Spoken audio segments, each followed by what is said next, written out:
ಧರ್ಮಸ್ಥಳ ಕ್ಷೇತ್ರದಲ್ಲಿ ಶ್ರೀ ಮಂಜುನಾಥ ಸ್ವಾಮಿಯ ದರ್ಶನಕ್ಕೆ ಸಾವಿರಾರು ಮಂದಿ ಭಕ್ತರು ಬರ್ತಾರೆ.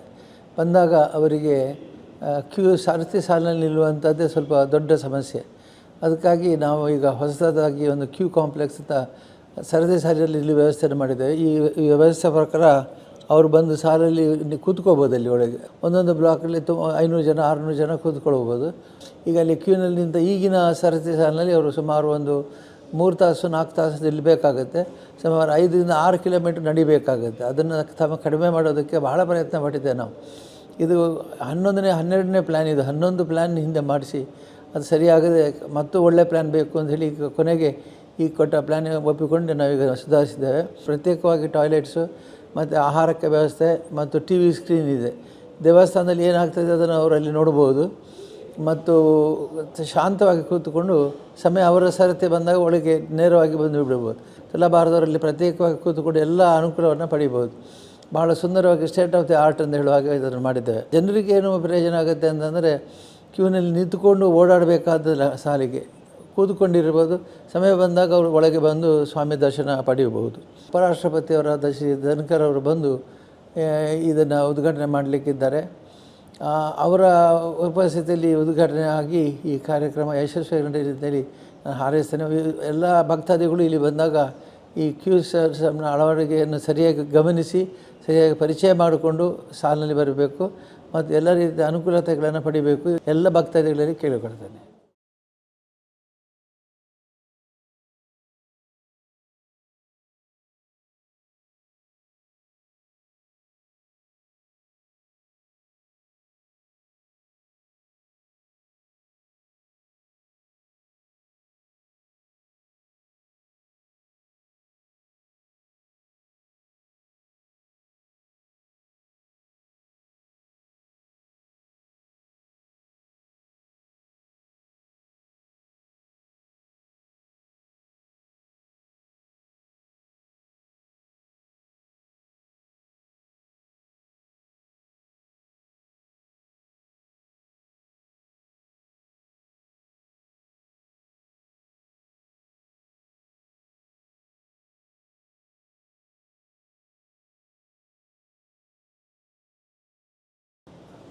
ಧರ್ಮಸ್ಥಳ ಕ್ಷೇತ್ರದಲ್ಲಿ ಶ್ರೀ ಮಂಜುನಾಥ ಸ್ವಾಮಿಯ ದರ್ಶನಕ್ಕೆ ಸಾವಿರಾರು ಮಂದಿ ಭಕ್ತರು ಬರ್ತಾರೆ.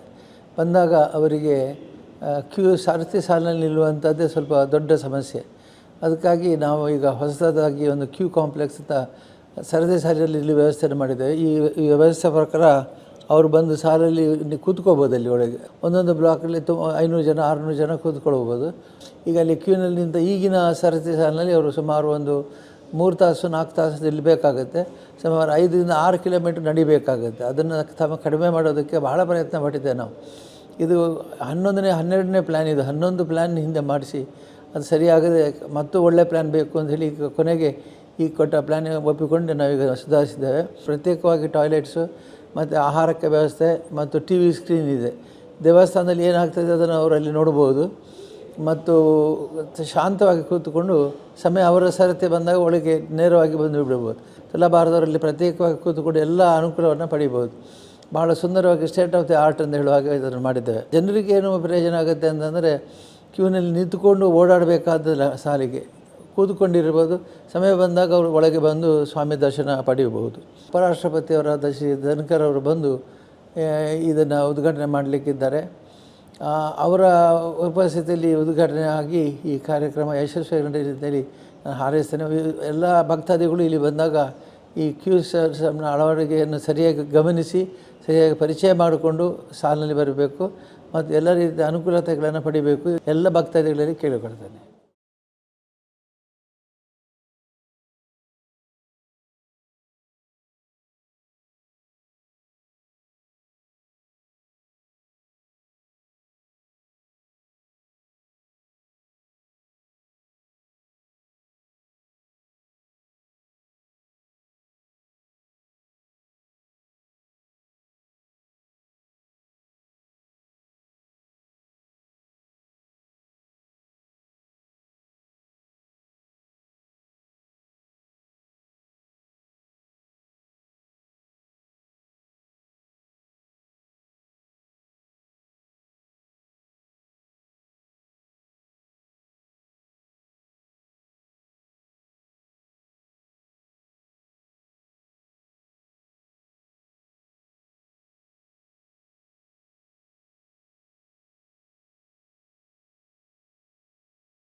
ಇಲ್ಲಿ ಫೀಡಿಂಗ್ಗೆ ಬೇಕಾದ ವಿಶೇಷ ವ್ಯವಸ್ಥೆಯನ್ನು ಮಾಡಲಾಗಿದೆ. ಇಲ್ಲಿ ಹೆಣ್ಮಕ್ಳು ಕರ್ಕೊಂಡು ಬರಬಹುದು ಮಕ್ಕಳನ್ನ. ಸಂಪೂರ್ಣ AC ಸರ್ಕ್ಯುಲೇಟ್ ಮಾಡಲಾಗುತ್ತೆ. ಕ್ಯಾಂಟೀನ್, ಇದು ಉಪಹಾರದ ವ್ಯವಸ್ಥೆ. ಇಲ್ಲಿಂದ ಕೌಂಟರ್ ಇರುತ್ತೆ, ಇಲ್ಲಿಂದ ಫುಡ್ ಅನ್ನ ತೆಗೆದುಕೊಂಡು ಅಲ್ಲಿಂದ ಫುಡ್ ಸರ್ವ್ ಮಾಡ್ತಾರೆ.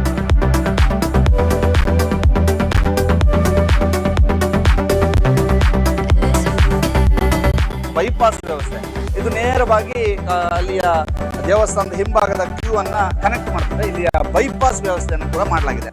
ಶ್ರೀ ಕ್ಷೇತ್ರ ಧರ್ಮಸ್ಥಳದಲ್ಲಿ ಶ್ರೀ ಸಾನ್ನಿಧ್ಯ ಉದ್ಘಾಟನೆಗೆ ಸರ್ವ ರೀತಿಯಲ್ಲೂ ಕೂಡ ಸಜ್ಜಾಗಿದೆ. ಶ್ರೀ ಸಾನ್ನಿಧ್ಯ ಹೇಗಿದೆ ಅನ್ನುವಂಥದ್ದು ನಿಮಗೆ ತೋರಿಸುವಂತಹ ಪುಟ್ಟ ಪ್ರಯತ್ನವನ್ನು ಸುದ್ದಿ ನ್ಯೂಸ್ ಇವತ್ತು ಮಾಡ್ತಾ ಇದೆ. ನಾವೀಗ ಇರುವಂತಹದ್ದು ಶ್ರೀ ಸಾನ್ನಿಧ್ಯದ ಮುಂಭಾಗದಲ್ಲಿ. ಇದು ಶ್ರೀ ಸಾನ್ನಿಧ್ಯ ಎಂಟ್ರೆನ್ಸ್. ನೋಡಿ, ಶ್ರೀ ಸಾನ್ನಿಧ್ಯ ಎಂಟ್ರೆನ್ಸ್ ಯಾವ ರೀತಿಯಾಗಿದೆ ಅನ್ನುವಂಥ ನಿಮಗೆ ತೋರಿಸ್ತಾ ಇದ್ದೀವಿ. ಬಹಳ ವಿಶೇಷವಾಗಿ ಸರ್ವ ರೀತಿಯಲ್ಲೂ ಕೂಡ ಉದ್ಘಾಟನೆಗೆ ಸಜ್ಜಾಗಿರುವಂತಹದ್ದು ಶ್ರೀ ಸಾನ್ನಿಧ್ಯದ ಎಂಟ್ರೆನ್ಸ್ ಈ ರೀತಿಯಾಗಿದೆ. ಒಳಭಾಗದಲ್ಲಿ ಭಕ್ತಾದಿಗಳು ಹೇಗೆ ಹೋಗಬೇಕು ಅನ್ನುವಂಥದ್ದು, ಜೊತೆಗೆ ಮೇಲ್ಭಾಗದ ಇದರ ಒಂದು ಸಂಪೂರ್ಣ ಕಲಾಕೃತಿಗಳಿರ್ಬೋದು, ಅಲ್ಲಲ್ಲಿ ಕೆತ್ತಲ್ಪಟ್ಟಿರುವಂಥ ಕಲಾಕೃತಿ ಎಲ್ಲವೂ ಕೂಡ ಬಹಳ ವಿಭಿನ್ನವಾಗಿದೆ. ಬಹಳ ಒಂದು ಆಪ್ತತೆಯಿಂದ ಕಂಡು ಬರ್ತಾ ಇದೆ. ಇದೀಗ ನಾವು ಶ್ರೀ ಸಾನ್ನಿಧ್ಯದ ಎಂಟ್ರೆನ್ಸ್ನಲ್ಲಿ ಇದೆ. ಇದು ವೇಟಿಂಗ್ ರೂಮ್. ಇಲ್ಲಿಂದ ಯಾತ್ರಾರ್ಥಿಗಳು ಒಳ ಬಂದು ಈ ಮಾರ್ಗವಾಗಿ ಒಳಕ್ಕೆ ಹೋಗ್ತಾರೆ. ಇದು ಪ್ರವೇಶಕ್ಕೆ ಯಾತ್ರಾರ್ಥಿಗಳು ಪ್ರವೇಶಿಸುವಂಥ ದ್ವಾರ. ಇಲ್ಲಿ ಯಾವ ರೀತಿಯಾಗಿ ಅವರು ಇಲ್ಲಿಂದ ಪ್ರವೇಶ ಮಾಡ್ತಾರೆ ಅನ್ನೋಂತ ನೀವು ತೋರಿಸ್ತಾ ಇದ್ದೀವಿ. ಇದು ಪ್ರವೇಶ ದ್ವಾರ. ಇಲ್ಲಿಂದ ಹೀಗೆ ಬಂದು ಇಲ್ಲಿಂದ ಒಳಕ್ಕೆ ಹೋಗ್ತಾರೆ. ಇಡೀ ಶ್ರೀ ಸಾನ್ನಿಧ್ಯದಲ್ಲಿ ಗಮನ ಸೆಳೆಯುವಂತಹ ಬಹಳಷ್ಟು ಅಂಶಗಳಿವೆ. ಅದರಲ್ಲಿ ಇಂತಹ ಕೆತ್ತನೆಗಳು ಬಹಳ ವಿಶೇಷವಾಗಿ ಧರ್ಮಸ್ಥಳದ ಇತಿಹಾಸವನ್ನು ಸಾರುವಂಥ ಕೆತ್ತನೆಗಳು ಇಲ್ಲಿರುವಂಥದ್ದು. ಜೊತೆಗೆ ಒಂದು ಭೂತಾರಾಧನೆ ಇರ್ಬೋದು, ಶಿವನನ್ನ ಅಂದರೆ ಕದ್ರಿಯಿಂದ ಶಿವನ ಕರೆದುಕೊಂಡು ಬಂದಂಥ ಸಂದರ್ಭಗಳಿರ್ಬೋದು, ಎಲ್ಲವೂ ಕೂಡ ಇಲ್ಲಿ ಚಿತ್ರಿತ ಆಗಿರುವಂಥದ್ದು. ಬಹಳ ವಿಶೇಷವಾಗಿ ಈ ಒಂದು ಧರ್ಮಸ್ಥಳದ ಇತಿಹಾಸವನ್ನು ಸಾರುವಂತಹ ಕೆತ್ತನೆ ಎಲ್ಲರ ಗಮನವನ್ನು ಸೆಳೀತಾ ಇದೆ. ಭಗವಾನ್ ಬಾಹುಬಲಿಯ ಕೆತ್ತನೆ ಇರ್ಬೋದು, ತಾವೀಗ ನೋಡ್ತಾ ಇರುವಂಥದ್ದು ಅದು. ಮತ್ತು ಶ್ರೀ ಕ್ಷೇತ್ರ ಧರ್ಮಸ್ಥಳದ ದೇವಸ್ಥಾನದ ಚಿತ್ರಣ, ಅದರ ಜೊತೆಗೆ ಶ್ರೀ ಕ್ಷೇತ್ರ ಧರ್ಮಸ್ಥಳದ ಬಲಿ ಉತ್ಸವಗಳ ಸಂದರ್ಭದ ಚಿತ್ರಣ ಎಲ್ಲವನ್ನು ಕೂಡ ಇಲ್ಲಿ ಚಿತ್ರಿಸಲಾಗಿರುವಂಥದ್ದು. ಬಹಳ ವಿಶೇಷವಾಗಿ ರಥ ಇರ್ಬೋದು ಮತ್ತು ಬಲಿ ಉತ್ಸವದ ಸಂದರ್ಭದಲ್ಲಿ ಅರ್ಚಕರು ದೇವರನ್ನು ಹೊತ್ತುಕೊಂಡು ಹೋಗುವಂಥ ಸಂದರ್ಭ ಇರ್ಬೋದು. ಎಡಭಾಗದಲ್ಲಿ ಶ್ರೀ ಕ್ಷೇತ್ರ ಧರ್ಮಸ್ಥಳದ ದೇವಸ್ಥಾನದ ಚಿತ್ರಣ ಇರ್ಬೋದು, ಅದರ ಜೊತೆಗೆ ಒಂದು ಚಂದ್ರನಾಥ ಬಸದಿ ಇರ್ಬೋದು, ಎಲ್ಲವನ್ನು ಕೂಡ ಬಹಳ ವಿಶೇಷವಾಗಿ ಇಲ್ಲಿ ಕೆತ್ತನೆ ಮಾಡಲಾಗಿದೆ. ಅದರ ಜೊತೆಗೆ ಭಗವಾನ್ ಬಾಹುಬಲಿಯ ಕೆತ್ತನೆಯನ್ನು ಕೂಡ ಬಹಳ ವಿಶೇಷವಾಗಿ ಇಲ್ಲಿ ಮಾಡಲಾಗಿದೆ. ಇದು ಕೂಡ ಇಲ್ಲಿಗೆ ಬರುವಂತಹ ಯಾತ್ರಾರ್ಥಿಗಳ ಗಮನ ಬಹಳಷ್ಟು ಸೆಳೀಲಿಕ್ಕೆ ಉಂಟು.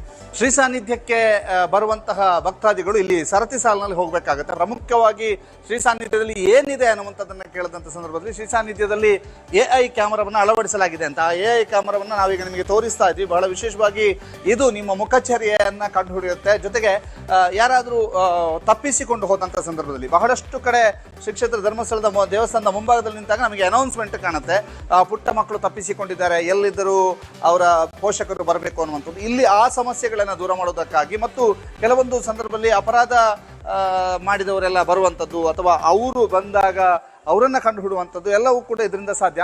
ಅದರ ಜೊತೆಗೆ ನೀವೀಗ ನೋಡ್ತಾ ಇದ್ದೀರಿ ಇಲ್ಲಿರ್ತಕ್ಕಂತಹ ಎಲ್ಲ ಅಲ್ಲಲ್ಲಿ ಇಂತಹ ಟಿವಿಗಳನ್ನು ಹಾಕಿದ್ದಾರೆ. ಇದರಲ್ಲಿ ದಯವಿಟ್ಟು ಹಾಲ್ ಸಂಖ್ಯೆ 1 ಪ್ರವೇಶಿಸಬೇಕಾಗಿ ವಿನಂತಿ ಅನ್ನುವಂಥದ್ದನ್ನು ಹಾಕಿದ್ದಾರೆ. Queue is not closed for darshan ಅಂತ ಹಾಕಿದ್ದಾರೆ. ಈಗ ಕ್ಯೂ ದರ್ಶನಕ್ಕಾಗಿ ಮುಚ್ಚಲಾಗಿದೆ.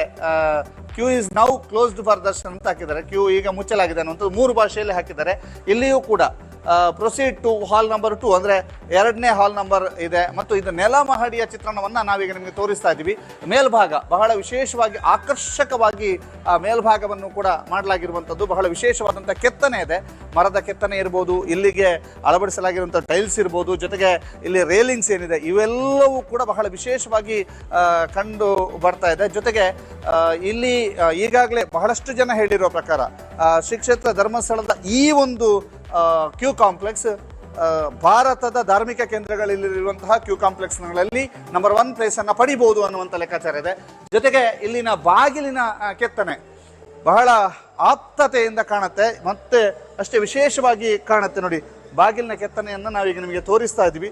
ಬಹಳ ವಿಶೇಷವಾದಂಥ ಬಾಗಿಲಿನ ಕೆತ್ತನೆಯು ಕೂಡ ಇಲ್ಲಿರ್ತಕ್ಕಂಥದ್ದು ನಾವೀಗ ನಿಮಗೆ ತೋರಿಸ್ತಾ ಇದ್ವಿ. ಇದು ಒಂದು ಹಾಲ್, ಅಂದರೆ ಇಂತಹ 16 ಹಾಲ್ಗಳಿದ್ದಾವೆ. ಒಂದು ಹಾಲ್ನಲ್ಲಿ 600ರಿಂದ 800 ಜನರು ಕೂರ್ಬೋದು. ಇದು ಹಾಲ್ ನಂಬರ್ 1 ನಾವೀಗ ನಿಮಗೆ ತೋರಿಸ್ತಾ ಇದ್ವಿ. ಹಾಲ್ ನಂಬರ್ 1 ಇಂತಹದ್ದು 16 ಹಾಲ್ಗಳಿದ್ದಾವೆ. ಒಳಗೆ ಹೋಗೋಣ ನಾವು. ಎಸ್, ಇದು ಹಾಲ್ ನಂಬರ್ 1ರಲ್ಲಿ ನಾವೀಗ ಇರುವಂಥದ್ದು ಒಳಭಾಗ. ಇದು ನೋಡಿ, ಸ್ಟೇನ್ಲೆಸ್ ಸ್ಟೀಲ್ನಿಂದ ಮಾಡಿರುವಂತಹ ಒಂದು ಕುರ್ಚಿ. ಇಂತಹ ಕುರ್ಚಿಗಳನ್ನು ಇಲ್ಲಿ ಅಳವಡಿಸಲಾಗಿರುವಂಥದ್ದು. ಒಂದು ಹಾಲ್ನಲ್ಲಿ 2 ಟಿವಿಗಳನ್ನು ಕೂಡ ಇಡಲಾಗಿದೆ. ಈಗ ನಾವು ನಿಮಗೆ ತೋರಿಸ್ತಾ ಇದ್ದೀವಿ.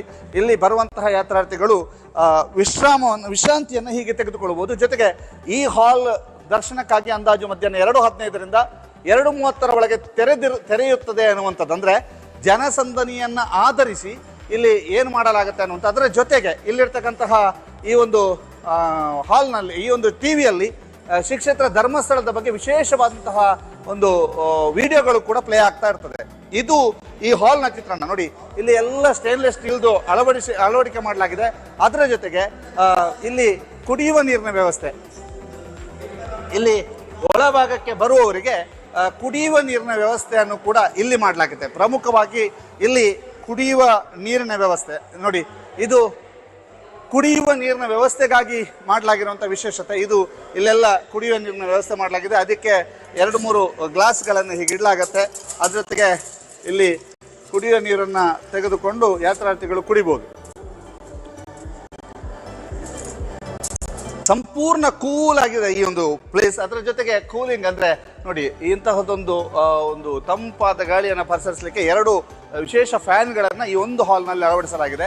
ಅದರ ಜೊತೆಗೆ ಇಲ್ಲಿರ್ತಕ್ಕಂಥ ಕಂಬಗಳ ಒಂದು ಅಲಂಕಾರ ಅಥವಾ ಕಂಬಗಳ ಚಿತ್ರಣ ಬಹಳ ವಿಶೇಷವಾಗಿ ಶ್ರೀ ಕ್ಷೇತ್ರ ಧರ್ಮಸ್ಥಳದ ಎಲ್ಲ ಬಿಲ್ಡಿಂಗ್ನಲ್ಲಿಯೂ ಕೂಡ ಒಂದೊಂದು ವಿಶೇಷತೆ ಇರುತ್ತೆ. ಆ ವಿಶೇಷತೆಯನ್ನು ಸಾರುವಂತಹ ರೀತಿಯಲ್ಲಿ ಈ ಕಂಬಗಳಿದ್ದಾವೆ, ಅದಕ್ಕೆ ಅಳವಡಿಸಲಾಗಿರುವಂಥ ಲೈಟ್ಗಳಿದ್ದಾವೆ ಅನ್ನುವಂತಹದ್ದು ಒಂದು ಗೊತ್ತಾಗ್ತಾ ಇದೆ. ಅದರ ಜೊತೆಗೆ ಇಲ್ಲಿ ಬಹಳ ಆರಾಮದಾಯಕ ಚೇರ್ಗಳನ್ನು ಹಾಕಲಾಗಿದೆ. ಇದು ಆರಾಮದಾಯಕ ಚೇರ್. ನಾವು ತಿರುಪತಿಯಲ್ಲಿ ಅಥವಾ ಇನ್ನಿತರ ಕ್ಷೇತ್ರಗಳಿಗೆ ಹೋದಾಗ ಅಲ್ಲಿ ಮೆಟ್ಟಿಲಾಕಾರದ ಒಂದು ಸ್ಟೇಡಿಯಂನ ರೀತಿಯಲ್ಲಿ ಇರುತ್ತದೆ. ಆದರೆ ಇಲ್ಲಿ ಎಲ್ಲರಿಗೂ ಕೂಡ ಒಂದೇ ಸ್ತರದಲ್ಲಿ ಕುಳಿತುಕೊಳ್ಳುವಂತಹ ರೀತಿಯಲ್ಲಿ ಒಂದು ಆರಾಮದಾಯಕ ಚೇರ್ ಅನ್ನು ಅಳವಡಿಸಲಾಗಿದೆ. ಇದು ಇಲ್ಲಿಂದ ಬಂದಾಗ ಒಂದು ನೀರಿನ ವ್ಯವಸ್ಥೆ ಆಯಿತು. ಇಲ್ಲಿ ನೋಡಿ, ಅವರಿಗೆ ಶೌಚಾಲಯದ ವ್ಯವಸ್ಥೆ, ಲೇಡೀಸ್ ಮತ್ತು ಜೆಂಟ್ಸ್ ಶೌಚಾಲಯದ ವಿಶೇಷ ವ್ಯವಸ್ಥೆಗಳಿರ್ತದೆ. ಅದರ ಜೊತೆಗೆ ಇಲ್ಲಿ ಉಪಹಾರ, ಇಲ್ಲಿ ನಮಗೆ ಇಲ್ಲಿ ಕ್ಯಾಂಟೀನ್ ಇರ್ತದೆ. ಇಲ್ಲಿ ಉಪಹಾರವನ್ನು ಕೂಡ ಸೇವನೆ ಮಾಡಬಹುದು. ಇಲ್ಲಿ ಉಪಹಾರದ ಸೇವನೆಗೆ ವ್ಯವಸ್ಥೆಯನ್ನ ಕಲ್ಪಿಸಲಾಗಿದೆ ನೋಡಿ. ಇದು ಕ್ಯಾಂಟೀನ್, ಇದು ಉಪಹಾರದ ವ್ಯವಸ್ಥೆ. ಇಲ್ಲಿಂದ ಕೌಂಟರ್ ಇರುತ್ತೆ. ಇಲ್ಲಿಂದ ಫುಡ್ ಅನ್ನ ತೆಗೆದುಕೊಂಡು ಅಲ್ಲಿಂದ ಫುಡ್ ಸರ್ವ್ ಮಾಡ್ತಾರೆ. ಇಲ್ಲಿಂದ ಫುಡ್ ತೆಗೆದುಕೊಂಡು ಹೋಗಿ ಕುಳಿತುಕೊಂಡು ಅದನ್ನ ತಿಂದು ಮತ್ತೆ ನೀವು ಶೌಚಾಲಯದ ಹತ್ರ ಇರ್ತಕ್ಕಂಥ ಹ್ಯಾಂಡ್ ವಾಶ್ ಮಾಡಿಕೊಂಡು ಮತ್ತೆ ಇದು ದರ್ಶನಕ್ಕೆ ತೆರಳಬಹುದು. ಬಹಳ ಮುಖ್ಯವಾಗಿ ಶ್ರೀ ಕ್ಷೇತ್ರ ಧರ್ಮಸ್ಥಳದಲ್ಲಿ ಧರ್ಮಸ್ಥಳದ ಧರ್ಮಾಧಿಕಾರಿಗಳು ಡಾಕ್ಟರ್ ಟಿ ವೀರೇಂದ್ರ ಹೆಗ್ಡೆ ಅವರು ನಮಗೆ ಮಾತನಾಡಿದಂತೆ ಬಹಳಷ್ಟು ಬಾರಿ ಒಂದು ದರ್ಶನಕ್ಕೆ ಬರುವವರಿಗೆ ಚಿಕ್ಕ ಪುಟ್ಟ ಮಕ್ಕಳನ್ನ ಕರ್ಕೊಂಡು ಬಂದಿರ್ತಾರೆ. ಅವರಿಗೆ ಫೀಡಿಂಗ್ ಮಾಡೋದಕ್ಕೆ ಕಷ್ಟ ಆಗ್ತದೆ ಅಥವಾ ಅವರದ್ದು ಒಂದಷ್ಟು ಆರೈಕೆ ಮಾಡೋದಕ್ಕೆ ಕಷ್ಟ ಆಗ್ತದೆ ಅಂತ ಇರ್ತದೆ. ಆದ್ರೆ ಇಲ್ಲಿ ಎಲ್ಲ ಹಾಲ್ಗಳಲ್ಲಿ ಇಂತಹದೊಂದು ವ್ಯವಸ್ಥೆ ಮಾಡಿದ್ದಾರೆ, ವಿಶೇಷವಾದಂತಹ ಫೀಡಿಂಗ್ ಹಾಲ್. ಇದು ನೋಡಿ, ಇಲ್ಲಿ ನಾವೀಗ ಆ ಹಾಲ್ಗೆ ಹೋಗ್ತಾ ಇದೀವಿ. ಇಲ್ಲಿ ಫೀಡಿಂಗ್ಗೆ ಬೇಕಾದಂತ ವಿಶೇಷ ವ್ಯವಸ್ಥೆಯನ್ನು ಮಾಡಲಾಗಿದೆ. ಇಲ್ಲಿ ಹೆಣ್ಮಕ್ಳು ಕರ್ಕೊಂಡು ಬರಬಹುದು, ಮಕ್ಕಳನ್ನ ಕರ್ಕೊಂಡು ಬಂದು ಇಂತಹ ಸ್ಕ್ರೀನ್ ಹಾಕಲಾಗಿರುತ್ತೆ. ಅಲ್ಲಿ 2-3 ಇಂತಹ ಒಂದು ವ್ಯವಸ್ಥೆಯನ್ನ ಮಾಡಲಾಗಿದೆ. ನೋಡಿ, ಈಗ ಅವರವರಿಗೆ ಫೀಡಿಂಗ್ ಮಾಡೋದಕ್ಕೆ ವ್ಯವಸ್ಥೆಯನ್ನ ಮಾಡಲಾಗಿದೆ. ಇಲ್ಲಿ 3 ಇಂತಹ ವಿಶೇಷ ಕೊಠಡಿಗಳನ್ನ ಇಲ್ಲಿ ಮಾಡಲಾಗಿರುವಂತದ್ದು. ಅಂದ್ರೆ ಎಲ್ಲದಕ್ಕೂ ಕೂಡ ಅವರವರ ಪ್ರೈವಸಿಗೆ ಬೇಕಾದಂತಹ ರೀತಿಯಲ್ಲಿ ವ್ಯವಸ್ಥೆಯನ್ನ ಮಾಡಲಾಗಿದೆ. ತಾಯಿಯಾದವರು ಫೀಡಿಂಗ್ ಅನ್ನ ಮಾಡಿ ಮಗುವನ್ನ ಇಟ್ಕೊಂಡು ಮತ್ತೆ ಹೊರಗಡೆ ಹೋಗಿ ಅವರಿಗೆ ಕೊಟ್ಟು ಅವರು ವಾಶ್ರೂಮಿಗೆ ಹೋಗ್ಬೇಕು ಅಂತಿಲ್ಲ. ಪುಟ್ಟ ಮಗುವನ್ನ ಹೀಗೆ ಬಂದು ಇಲ್ಲಿ ಈ ಒಂದು ಮಕ್ಕಳನ್ನ ಬೇಬಿ ಚೇಂಜಿಂಗ್ ಸ್ಟೇಷನ್ ಅಂತ ಹೇಳ್ತಾರೆ. ಹೀಗೆ ಇಲ್ಲಿ ನೋಡಿ, ಇಲ್ಲಿ ಮಗುವನ್ನ ಮಲಗಿಸಿ ಮಗುವಿಗೆ ಹೀಗೆ ಬೆಲ್ಟ್ ಹಾಕಿ ಅವರನ್ನ ಇಲ್ಲೇ ಮಲಗಿಸಿ ಒಳಗೆ ಹೋಗಿ ಬರ್ಬೋದು. ಅಂದ್ರೆ ಒಳಗಿರುವಂತಹ ವಾಶ್ರೂಮ್ಗೆ ಹೋಗಿ ಬರ್ಬೋದು. ಹೋಗಿ ಬಂದ ನಂತರ ಮಗುವನ್ನ ಕರ್ಕೊಂಡು ಹೋಗ್ಬೋದು. ಅಂದ್ರೆ ಎಲ್ಲ ವ್ಯವಸ್ಥೆಗಳು. ಅದರ ಜೊತೆಗೆ ಹೊರಭಾಗದಲ್ಲಿ ಸಂಪೂರ್ಣ AI ಕ್ಯಾಮೆರಾಗಳನ್ನ ಅಳವಡಿಸಲಾಗಿದೆ. ಹೀಗೆ ಬಹಳ ವಿಶೇಷವಾಗಿ ಇದನ್ನ ಸಜ್ಜುಗೊಳಿಸಲಾಗಿದೆ. ಇದು ನೋಡಿ, ಇಲ್ಲಿ ಎಷ್ಟು ರೋ ಇದೆ ಅನ್ನುವಂಥದ್ದು ನೋಡಿ. ನಾವೀಗ ನಿಮಗೆ ತೋರಿಸ್ತಾ ಇದ್ದೀವಿ. ಟಿವಿಯಲ್ಲಿ ಬರ್ತಕ್ಕಂಥ ಮಾಹಿತಿಗಳನ್ನ ಕೂಡ ನಾವೀಗ ನಿಮಗೆ ತೋರಿಸ್ತಾ ಇದ್ದೀವಿ. ಆ ಮಾಹಿತಿಗಳು ಶ್ರೀ ಕ್ಷೇತ್ರ ಧರ್ಮಸ್ಥಳದ ಬಗ್ಗೆ ಮಾಹಿತಿಯನ್ನ ಕೊಡಲಾಗುವುದು. ಜೊತೆಗೆ ಈ ಹಾಲ್ನಲ್ಲಿ ಎಷ್ಟು ಹೊತ್ತಿಗೆ ದರ್ಶನ ಮಾಡಲಾಗುವುದು, ಎಷ್ಟು ಹೊತ್ತಿಂದ ಎಷ್ಟು ಹೊತ್ತಿನವರೆಗೆ ತೆರೀತದೆ ಅಂತ ಹೇಳುವಂಥದ್ದು, ಜೊತೆಗೆ ಶ್ರೀ ಕ್ಷೇತ್ರ ಧರ್ಮಸ್ಥಳದ ಸಂಪೂರ್ಣ ಪರಿಚಯವನ್ನ ಮಾಡುವಂಥ ಚಿತ್ರಣವನ್ನ ಈ ಒಂದು ಹಾಲ್ನಲ್ಲಿ ಟಿವಿಯಲ್ಲಿ ಪ್ರದರ್ಶನ ಮಾಡಲಾಗುತ್ತೆ. ಇದೀಗ ಇನ್ನೊಂದು ಹಾಲ್, ಅಂದ್ರೆ ಇಲ್ಲಿಂದ ಎಕ್ಸಿಟ್ ಆಗಿ ಇದು ಹಾಲ್ ನಂಬರ್ 1 ಆದರೆ ಇಲ್ಲಿಂದ ಇನ್ನೊಂದು ಹಾಲ್ಗೆ ಎಕ್ಸಿಟ್ ಆಗ್ತಾರೆ. ಅದರ ಜೊತೆಗೆ ಮತ್ತೊಂದು ಹಾಲ್ನ ಚಿತ್ರಣವು ಕೂಡ ಹೀಗೆ ಇರುತ್ತದೆ. ಶ್ರೀ ಕ್ಷೇತ್ರ ಧರ್ಮಸ್ಥಳ ಅಂತಂದ್ರೆ ಕರಾವಳಿಯಲ್ಲಿ ಇರುವಂತದ್ದು. ಕರಾವಳಿಯಲ್ಲಿ ಬಹಳಷ್ಟು ಸೆಕೆ ಇದೆ, ನಮ್ಗೆ ಆಗ್ತಾ ಇಲ್ಲ ಅಂತ ಹೇಳೋರು ತುಂಬಾ ಜನ. ಕ್ಯೂ ಕಾಂಪ್ಲೆಕ್ಸ್ ನ ಒಳಭಾಗಕ್ಕೆ ಬಂದ ನಂತರ ನಿಮಗೆ ಅಂತ ಸಮಸ್ಯೆಗಳು ಇರೋದಿಲ್ಲ. ಸೆಂಟ್ರಲ್ AC ಯನ್ನ ಸರ್ಕ್ಯುಲೇಟ್ ಮಾಡುವಂತ ಫ್ಯಾನ್ ಅನ್ನ ತಾವು ನೋಡ್ತಾ ಇದ್ದೀರಿ. ಇಲ್ಲಿ ಒಳಭಾಗದಲ್ಲಿ ನಾವೀಗ ನಿಮಗೆ ತೋರಿಸ್ತಾ ಇದ್ವಿ, ಒಳಭಾಗದಲ್ಲಿ ಸಂಪೂರ್ಣ AC ಯನ್ನ ಸರ್ಕ್ಯುಲೇಟ್ ಮಾಡಲಾಗತ್ತೆ. ಅದು 27 ಡಿಗ್ರಿ, ಕನಿಷ್ಠ 27 ಡಿಗ್ರಿ ಸೆಲ್ಸಿಯಸ್ ಅನ್ನ ಮೇಂಟೈನ್ ಮಾಡುತ್ತೆ. ಅಂದ್ರೆ ನಿಮಗೆ ಸೆಕೆ ಆಗೋದಿಲ್ಲ, ಬದಲಾಗಿ ಒಂದು ನಾರ್ಮಲ್ ಟೆಂಪರೇಚರ್ ಇರುತ್ತೆ. ಮಕ್ಕಳಿಗೂ ಕೂಡ ಯಾರೇ ಬರಲಿ, ಹಿರಿಯರು ಬರಲಿ, ಮಕ್ಕಳು ಬರಲಿ, ಯಾರೇ ಬಂದರೂ ಕೂಡ ಅವರಿಗೆ ಯಾವುದೇ ರೀತಿಯ ತೊಂದರೆ ಆಗೋದಿಲ್ಲ. ಅದರ ಜೊತೆಗೆ ಇಲ್ಲಿ ಆರಾಮ್ಸೆ ಕೂತ್ಕೊಂಡು ಅವರು ತಮ್ಮ ಆಹಾರ ಸೇವನೆ ಮಾಡ್ಬೋದು. ಮಕ್ಕಳ ಆರೈಕೆ ಮಾಡಲಿಕ್ಕೆ ರೂಮ್ ಇದೆ, ಅದನ್ನು ನಾವು ನಿಮಗೆ ತೋರಿಸಿದ್ದೀವಿ. ಅದ್ರ ಜೊತೆಗೆ ಆಹಾರವನ್ನ ಸೇವನೆ ಮಾಡಿಲ್ಲ ಅಂದವರಿಗೆ ಇಲ್ಲಿ ಉಪಹಾರದ ವ್ಯವಸ್ಥೆಗಳಿದಾವೆ. ಶ್ರೀ ಕ್ಷೇತ್ರದಿಂದಲೂ ಕೂಡ ಉಪಹಾರದ ವ್ಯವಸ್ಥೆಗಳಿರ್ತದೆ. ಅದರ ಜೊತೆಗೆ ಏನಾದರೂ ಸಮಸ್ಯೆಗಳಾದ್ರೆ ಅದಕ್ಕೆ ಇಮಿಡಿಯೇಟ್ಲಿ ಇಲ್ಲಿ ಒಂದು ಎಕ್ಸಿಟ್ ಕೂಡ ಇರ್ತದೆ. ಅಂದ್ರೆ ಯಾವ ರೀತಿಯಾಗಿರ್ತದೆ ಅಂತ ಹೇಳಿದ್ರೆ, ಏನಾದರೂ ಅಗ್ನಿಯ ಅವಘಡಗಳಾದ ಸಂದರ್ಭದಲ್ಲಿ ಅದಕ್ಕೂ ಕೂಡ ಫೈರ್ ಸೇಫ್ಟಿ ಅವರು ವಿಶೇಷವಂತ ವ್ಯವಸ್ಥೆಗಳನ್ನು ಇಲ್ಲಿ ಕಲ್ಪಿಸಿದ್ದಾರೆ. ಅಂದ್ರೆ ಯಾವುದೇ ಸಂದರ್ಭದಲ್ಲೂ ಕೂಡ ಯಾವುದೇ ಸಮಸ್ಯೆಗಳು ಬಂದರೂ ಕೂಡ ಅದನ್ನು ಎದುರಿಸೋದಕ್ಕೆ ರೆಡಿ ಇದ್ದೇವೆ ಅನ್ನುವಂಥದ್ದನ್ನು ಹೇಳ್ತಿದ್ರೆ. ಇದು ಪ್ರಯೋಗ ಅಲ್ಲ, ಇದು ಬಹಳ ದೊಡ್ಡ ಮಟ್ಟಿಗೆ ಮಾಡಿದ್ದಾರೆ. ಈಗಾಗಲೇ 2 ಫ್ಲೋರು, 1 ಫ್ಲೋರ್ನಲ್ಲಿ ಈ ವ್ಯವಸ್ಥೆಗಳು ಆರಂಭವಾಗಲಿಕ್ಕಿದೆ. ಅದರ ಜೊತೆಗೆ ಇನ್ನೊಂದು ಫ್ಲೋರ್ನಲ್ಲೂ ಕೂಡ ಕೆಲಸ ಕಾರ್ಯಗಳು ನಡೀತಾ ಇದೆ. ಶ್ರೀ ಕ್ಷೇತ್ರ ಧರ್ಮಸ್ಥಳದ ಧರ್ಮಾಧಿಕಾರಿಗಳಾದಂಥ ಡಾಕ್ಟರ್ ಡಿ ವೀರೇಂದ್ರ ಹೆಗ್ಗಡೆ ಅವರು ನಮ್ಮ ಜೊತೆಗೆ ಮಾತನಾಡಿದಂಥ ಸಂದರ್ಭದಲ್ಲಿ ಇಲ್ಲಿಯ ವ್ಯವಸ್ಥೆಗಳು, ಇಲ್ಲಿಯ AI ಕ್ಯಾಮ್ರಾದ ಬಗ್ಗೆ, ಜೊತೆಗೆ ಇಲ್ಲಿಯ ಈ ವ್ಯವಸ್ಥೆಗಳನ್ನು ಕಲ್ಪಿಸುವುದರ ಹಿಂದಿನ ತೀರ್ಮಾನದ ಬಗ್ಗೆಯೂ ಕೂಡ ಮಾತನಾಡಿದ್ದಾರೆ. ಈ ಹಿಂದೆ ಈಗಾಗಲೇ ಹರಕೆಮಂಡೆಯ ಸಮೀಪ ಒಂದು ವೇಟಿಂಗ್ ಮತ್ತೆ ಹರಕೆಮಂಡೆ ಕೊಡೋರಿಗೆ ಮತ್ತು ವೇಟಿಂಗ್ ಮಾಡ್ಲಿಕ್ಕೆ ಒಂದು ವ್ಯವಸ್ಥೆಯನ್ನು ಕಲ್ಪಿಸಲಾಗಿತ್ತಂತೆ. ಅಂತಹ ವ್ಯವಸ್ಥೆಯನ್ನ ಕ್ಯೂ ಕಾಂಪ್ಲೆಕ್ಸ್ ನಲ್ಲೂ ಕೂಡ ಮಾಡುವಂತ ಪ್ರಯತ್ನವನ್ನ ಈ ಹಿಂದಿನ ಕ್ಯೂ ಕಾಂಪ್ಲೆಕ್ಸ್ ನಲ್ಲಿ ಮಾಡುವಂತ ಪ್ರಯತ್ನವನ್ನ ಮಾಡಿದ್ರು. ಆದರೆ ಅದು ಪ್ರಯೋಗ ವಿಫಲವಾಯಿತು. ಅದಾದ ನಂತರ ಶಿರಡಿ ಇರ್ಬೋದು, ಪ್ರಮುಖ ಕ್ಷೇತ್ರಗಳಿಗೆ ಹೋಗಿ ಅಲ್ಲಿಯ ಒಂದು ಕ್ಯೂ ಕಾಂಪ್ಲೆಕ್ಸ್ ನ ನಿಯಮ ಮತ್ತು ಕ್ಯೂ ಕಾಂಪ್ಲೆಕ್ಸ್ ನ ಹೇಗಿದೆ, ಅದರ ಸ್ಟ್ರಕ್ಚರ್ ಹೇಗಿದೆ, ಅದು ಯಾವ ರೀತಿಯಾಗಿ ನಡೆಯುತ್ತೆ ಅನ್ನುವಂಥದ್ದನ್ನ ನೋಡ್ಕೊಂಡು ಇಲ್ಲಿಗೆ ಬಂದ್ರು. ಇಲ್ಲಿಗೆ ಬಂದ ಎಲ್ಲ ಒಂದು ಇನ್ಪುಟ್ಗಳನ್ನು ತೆಗೆದುಕೊಂಡು ಇಂತಹದೊಂದು ಕ್ಯೂ ಕಾಂಪ್ಲೆಕ್ಸ್ ಅನ್ನ ರಚನೆ ಮಾಡಲಾಗಿದೆ. ಶ್ರೀ ಸಾನ್ನಿಧ್ಯ ಹೇಗಿದೆ ಅನ್ನುವಂಥದ್ದನ್ನ ಪುಟ್ಟದಾಗಿ ನಿಮಗೆ ತೋರಿಸಿದ್ದೀವಿ. ಜೊತೆಗೆ ಶ್ರೀ ಸಾನ್ನಿಧ್ಯದಲ್ಲಿ ಬಹಳಷ್ಟು ಜನ ಭಕ್ತಾದಿಗಳು ಸುಸ್ತಾಗಿದೆ, ನಮಗೆ ಇಲ್ಲಿ ಊಟದ ವ್ಯವಸ್ಥೆ ಇಲ್ಲ, ನೀರಿನ ವ್ಯವಸ್ಥೆ ಇಲ್ಲ, ಅಥವಾ ಇಲ್ಲಿ ಬಿಸಿಲು ನಮಗೆ ತಡೆಯಕ್ಕಾಗ್ತಿಲ್ಲ, ಇಂಥ ಯಾವುದೇ ಕಂಪ್ಲೇಂಟ್ಗಳು ಮುಂದಿನ ದಿನದಲ್ಲಿ ಬರೋದಿಲ್ಲ ಅನ್ನುವಂಥದ್ದು ಸ್ಪಷ್ಟ. ಅಷ್ಟು ಅಚ್ಚುಕಟ್ಟಾಗಿ ಈ ಒಂದು ಕ್ಯೂ ಕಾಂಪ್ಲೆಕ್ಸ್ ರಚನೆಯಾಗಿದೆ, ಉದ್ಘಾಟನೆಗೆ ಸಜ್ಜಾಗಿದೆ. ಶ್ರೀ ಕ್ಷೇತ್ರ ಧರ್ಮಸ್ಥಳದಲ್ಲಿ ಕೆಲವೊಂದು ಅನ್ಸೀಸನ್ ಅಂತ ಇರ್ತದೆ. ಈಗ ಮಳೆಗಾಲದಲ್ಲಿ ಇರ್ಬೋದು, ಇಂಥ ಸಂದರ್ಭದಲ್ಲಿ ಜನ ಕಡಿಮೆ ಇರ್ತಾರೆ. ಅವರಿಗೆ ಆಗ ಇಂಥ ಎಲ್ಲ ಹಾಲ್ನಲ್ಲಿ ಕುಳಿತುಕೊಂಡು ಹೋಗ್ಬೇಕು ಅಂತ ಏನಿಲ್ಲ, ಬದಲಾಗಿ ಬೈಪಾಸ್ ವ್ಯವಸ್ಥೆ ಇದು ನೇರವಾಗಿ ಅಲ್ಲಿಯ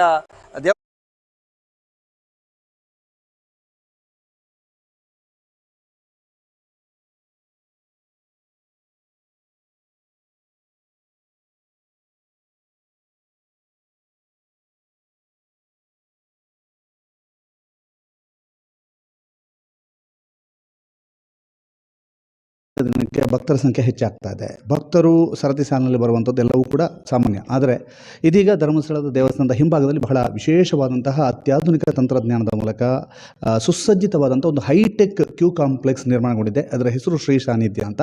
ಜನವರಿ 7ನೇ ತಾರೀಕಿಗೆ ನಮ್ಮ ದೇಶದ ಉಪರಾಷ್ಟ್ರಪತಿ ಅದರ ಉದ್ಘಾಟನೆ ಮಾಡಲಿಕ್ಕಿದ್ದಾರೆ. ಈ ಒಂದು ಸಂದರ್ಭದಲ್ಲಿ ಕ್ಯೂ ಕಾಂಪ್ಲೆಕ್ಸ್ನ ಯೋಚನೆಯ ರೂವಾರಿಯಾದಂಥ ಧರ್ಮಸ್ಥಳದ ಧರ್ಮಾಧಿಕಾರಿ ಡಾಕ್ಟರ್ ಡಿ ವೀರೇಂದ್ರ ಹೆಗ್ಗಡೆ ಅವರಿಗೆ ನಮ್ಮ ಜೊತೆಗಿದ್ದಾರೆ. ಸರ್, 7ನೇ ತಾರೀಕಿಗೆ ಒಂದು ಶ್ರೀ ಸಾನ್ನಿಧ್ಯ ಉದ್ಘಾಟನೆ ಆಗಲಿಕ್ಕಿದೆ ಸರ್, ಅದರ ಕನಸು ಹೇಗೆ ಅಂತ? ಮೊದಲು ನಮ್ಮ ದೇವಸ್ಥಾನಕ್ಕೆ ಬಂದಂಥ ಜನರಿಗೆ ನೇರವಾಗಿ ಬಿಡುವಂಥ ಕ್ಯೂ ಸಿಸ್ಟಮ್ ಇತ್ತು. ಈ ಕ್ಯೂನಲ್ಲಿ ಸುಮಾರು 5ರಿಂದ 6 ತಾಸು ನಿಲ್ಲಬೇಕಾಗ್ತದೆ. 6 ತಾಸು ಅವರು ಇಲ್ಲಿ ಕೂತ್ಕೊಳ್ಳುವ ಹಾಗಿಲ್ಲ, ನಡ್ಕೊಂಡೇ ಬರಬೇಕು. ಕೆಲವು ಪ್ರಯೋಗಗಳನ್ನು ನಾವು ಮಾಡಿದೆವು, ಆದರೆ ಕ್ಯೂ ಕಾಂಪ್ಲೆಕ್ಸ್ಗೆ ಅದು ನಡೀಲಿಲ್ಲ. ಉದಾಹರಣೆಗೆ ಈಗ ನಮ್ಮ ಕೂಲ್ ತೆಗೆಯುವಲ್ಲಿ ನಾವು 2 ವಿಭಾಗ ಮಾಡಿ, ಮೊದಲು ಬಂದವರಿಗೆ ಒಂದು ಲೈನು, ಆಮೇಲೆ ಬಂದವರಿಗೆ ಒಂದು ಲೈನ್ ಮಾಡಿ ನೇರವಾಗಿ ಅವರು ಕೂತು ತೆಗೆಯುವಲ್ಲಿ ಹೋಗುವಂಥ ವ್ಯವಸ್ಥೆ ಮಾಡಿ, ಆದರೆ ಅದು ಇಲ್ಲಿ ವರ್ಕೌಟ್ ಆಗಲಿಲ್ಲ, ಇಲ್ಲಿ ಸರಿಯಾಗಲಿಲ್ಲ. ಹಾಗಾಗಿ ಇದನ್ನು ಪ್ರತ್ಯೇಕವಾಗಿ ಕ್ಯೂ ಕಾಂಪ್ಲೆಕ್ಸ್ ಮಾಡಬೇಕು ಅಂತೇಳಿ ಯೋಚನೆ ಮಾಡಿ ಕೂತ್ಕೊಳ್ಳೋ ವ್ಯವಸ್ಥೆ ಮಾಡಿದ್ದೇವೆ. ಪ್ರವೇಶ ಆದ ತಕ್ಷಣ ಎಲ್ಲರೂ ಸರತಿ ಸಾಲಿನಲ್ಲಿ ವ್ಯವಸ್ಥಿತವಾಗಿ ದೇವರ ದರ್ಶನವನ್ನು ಪಡೆಯುವುದಕ್ಕೆ ಅನುಕೂಲವಾಗುವಂತಹ ಕ್ಯೂ ಕಾಂಪ್ಲೆಕ್ಸ್ ಇದರ ಉದ್ಘಾಟನಾ ಕಾರ್ಯಕ್ರಮಕ್ಕೆ ಆಗಮಿಸಿದ ಶ್ರೀ ಕ್ಷೇತ್ರ ಧರ್ಮಸ್ಥಳದ ಎಲ್ಲ ಅಭಿಮಾನಿಗಳನ್ನು ಮಾಧ್ಯಮದ ಬಂಧುಗಳನ್ನು ಮೊತ್ತ ಮೊದಲಿಗೆ ಆತ್ಮೀಯವಾಗಿ ಗೌರವದಿಂದ ಈ ಕಾರ್ಯಕ್ರಮಕ್ಕೆ ಸ್ವಾಗತಿಸ್ತಾ ಇದ್ದೇವೆ. ಗೌರವಾನ್ವಿತ ಉಪರಾಷ್ಟ್ರಪತಿಗಳು ಈಗಾಗಲೇ ಶ್ರೀ ಕ್ಷೇತ್ರಕ್ಕೆ ಆಗಮಿಸಿದ್ದಾರೆ. ದೇವರ ದರ್ಶನವನ್ನು ಪಡೆದು ಆಮೇಲೆ ನೂತನವಾದ ಕ್ಯೂ ಕಾಂಪ್ಲೆಕ್ಸ್ನ ಉದ್ಘಾಟನೆಯನ್ನು ನೆರವೇರಿಸಿ ಅಲ್ಲಿಂದ ನೇರವಾಗಿ ಈ ವೇದಿಕೆಗೆ ಆಗಮಿಸ್ತಾರೆ. ಇಲ್ಲಿ ಸಭಾ ಕಾರ್ಯಕ್ರಮ ಎನ್ನುವುದು ನಡೀತದೆ. ಇದರ ಕೆಲವು ಪ್ರೋಟೋಕಾಲ್ ನಿಯಮಗಳಿರೋದ್ರಿಂದ ಕೆಲವು ಅಂಶಗಳನ್ನು ತಮ್ಮ ಜೊತೆಗೆ ಆರಂಭದಲ್ಲಿ ಹಂಚಿಕೊಳ್ಳಬೇಕು ಅಂತ ಅಪೇಕ್ಷೆ ಪಟ್ಟಿದ್ದೇನೆ. ಗೌರವಾನ್ವಿತ ಉಪರಾಷ್ಟ್ರಪತಿಗಳು ಪೂಜ್ಯ ಕಾವಂದರು ವೇದಿಕೆಗೆ ಬಂದ ನಂತರ ಅಲ್ಲಿ ಯಾವುದೇ ವಿವರಣೆಗಳಿರೋದಿಲ್ಲ. ಒಂದೊಂದು ವಾಕ್ಯ, ಎರಡೆರಡು ವಾಕ್ಯಗಳಲ್ಲಿ ನಿರೂಪಣೆ ಇರ್ತದೆ. ಆ ದೃಷ್ಟಿಯಿಂದ ಕೆಲವು ಅಂಶಗಳನ್ನು ತಮ್ಮ ಜೊತೆಗೆ ಹಂಚಿಕೊಳ್ಬೇಕು. ಶ್ರೀ ಕ್ಷೇತ್ರ ಧರ್ಮಸ್ಥಳಕ್ಕೆ ಭವ್ಯವಾದ ದಿವ್ಯವಾದ ಇತಿಹಾಸ ಇದೆ. ದಿವ್ಯವಾದ ಇತಿಹಾಸ ಯಾವುದು ಅಂತಂದರೆ, ಸುಮಾರು 800 ವರ್ಷಗಳಿಂದ ಪರಂಪರಾಗತವಾಗಿ ಬಂದಂತಹ ಮೌಲ್ಯಗಳನ್ನು ಶ್ರೀ ಕ್ಷೇತ್ರ ಧರ್ಮಸ್ಥಳದಲ್ಲಿ ಪೂಜ್ಯ ಹೆಗ್ಗಡೆಯವರು ಅದನ್ನು ಮುಂದುವರಿಸಿಕೊಂಡು ಹೋಗುವಂತಹ ಉತ್ತರದಾಯಿತ್ವ ಅವರದ್ದಾಗಿರುತ್ತೆ. ಆ ದಿವ್ಯವಾದ ಪರಂಪರೆಯನ್ನು ಪರಮಪೂಜ್ಯ ಡಾಕ್ಟರ್ ಡಿ ವೀರೇಂದ್ರ ಹೆಗ್ಗಡೆಯವರು ಬಹಳ ಶ್ರದ್ಧೆಯಿಂದ ಭಕ್ತಿಯಿಂದ ಅದನ್ನು ನಡೆಸ್ಕೊಂಡು ಬರ್ತಾ ಇರೋದನ್ನು ನಾವು ನೋಡಿದ್ದೇವೆ. ಇನ್ನೊಂದು, ಶ್ರೀ ಕ್ಷೇತ್ರಕ್ಕೆ ಭವ್ಯವಾದ ಪರಂಪರೆ ಇದೆ, ಇತಿಹಾಸ ಇದೆ ಅಂತ ಹೇಳಿದೆ. ಶ್ರೀ ಕ್ಷೇತ್ರದಲ್ಲಿ ಪ್ರತಿಯೊಂದು ವ್ಯವಸ್ಥೆಯೂ ಕೂಡ ಬಹಳ ಅಚ್ಚುಕಟ್ಟಾಗಿ ನಡೀತದೆ. ಆದ್ದರಿಂದ ಇಲ್ಲಿಯ ಪ್ರತಿಯೊಂದು ವ್ಯವಸ್ಥೆಯ ಹಿಂದೆ ಒಂದು ದೂರದೃಷ್ಟಿಯ ಆಲೋಚನೆ ಇರುತ್ತೆ, ವಿಜನರಿ ಆಲೋಚನೆ ಎನ್ನುವುದಿರುತ್ತೆ. ಅದನ್ನು ಕಾರ್ಯರೂಪಕ್ಕೆ ತರ್ತಾರೆ. ಆದ್ದರಿಂದ ಇದೊಂದು ಭವ್ಯವಾದ ಪರಂಪರೆಯನ್ನು ಹೊಂದಿರುವಂತಹ ಕ್ಷೇತ್ರ ಶ್ರೀ ಕ್ಷೇತ್ರ ಧರ್ಮಸ್ಥಳ ಅಂತ ನಾವು ಹೇಳ್ತಾ ಇದ್ದೇವೆ. ಶ್ರೀ ಕ್ಷೇತ್ರ ಧರ್ಮಸ್ಥಳದಲ್ಲಿ ಒಮ್ಮೆ ಇದರ ಹಿಂದಿನ ಪರಂಪರೆಯನ್ನು ನೋಡ್ತಾ ಬಂದರೆ, ಮೊದಲು 1968ಕ್ಕಿಂತ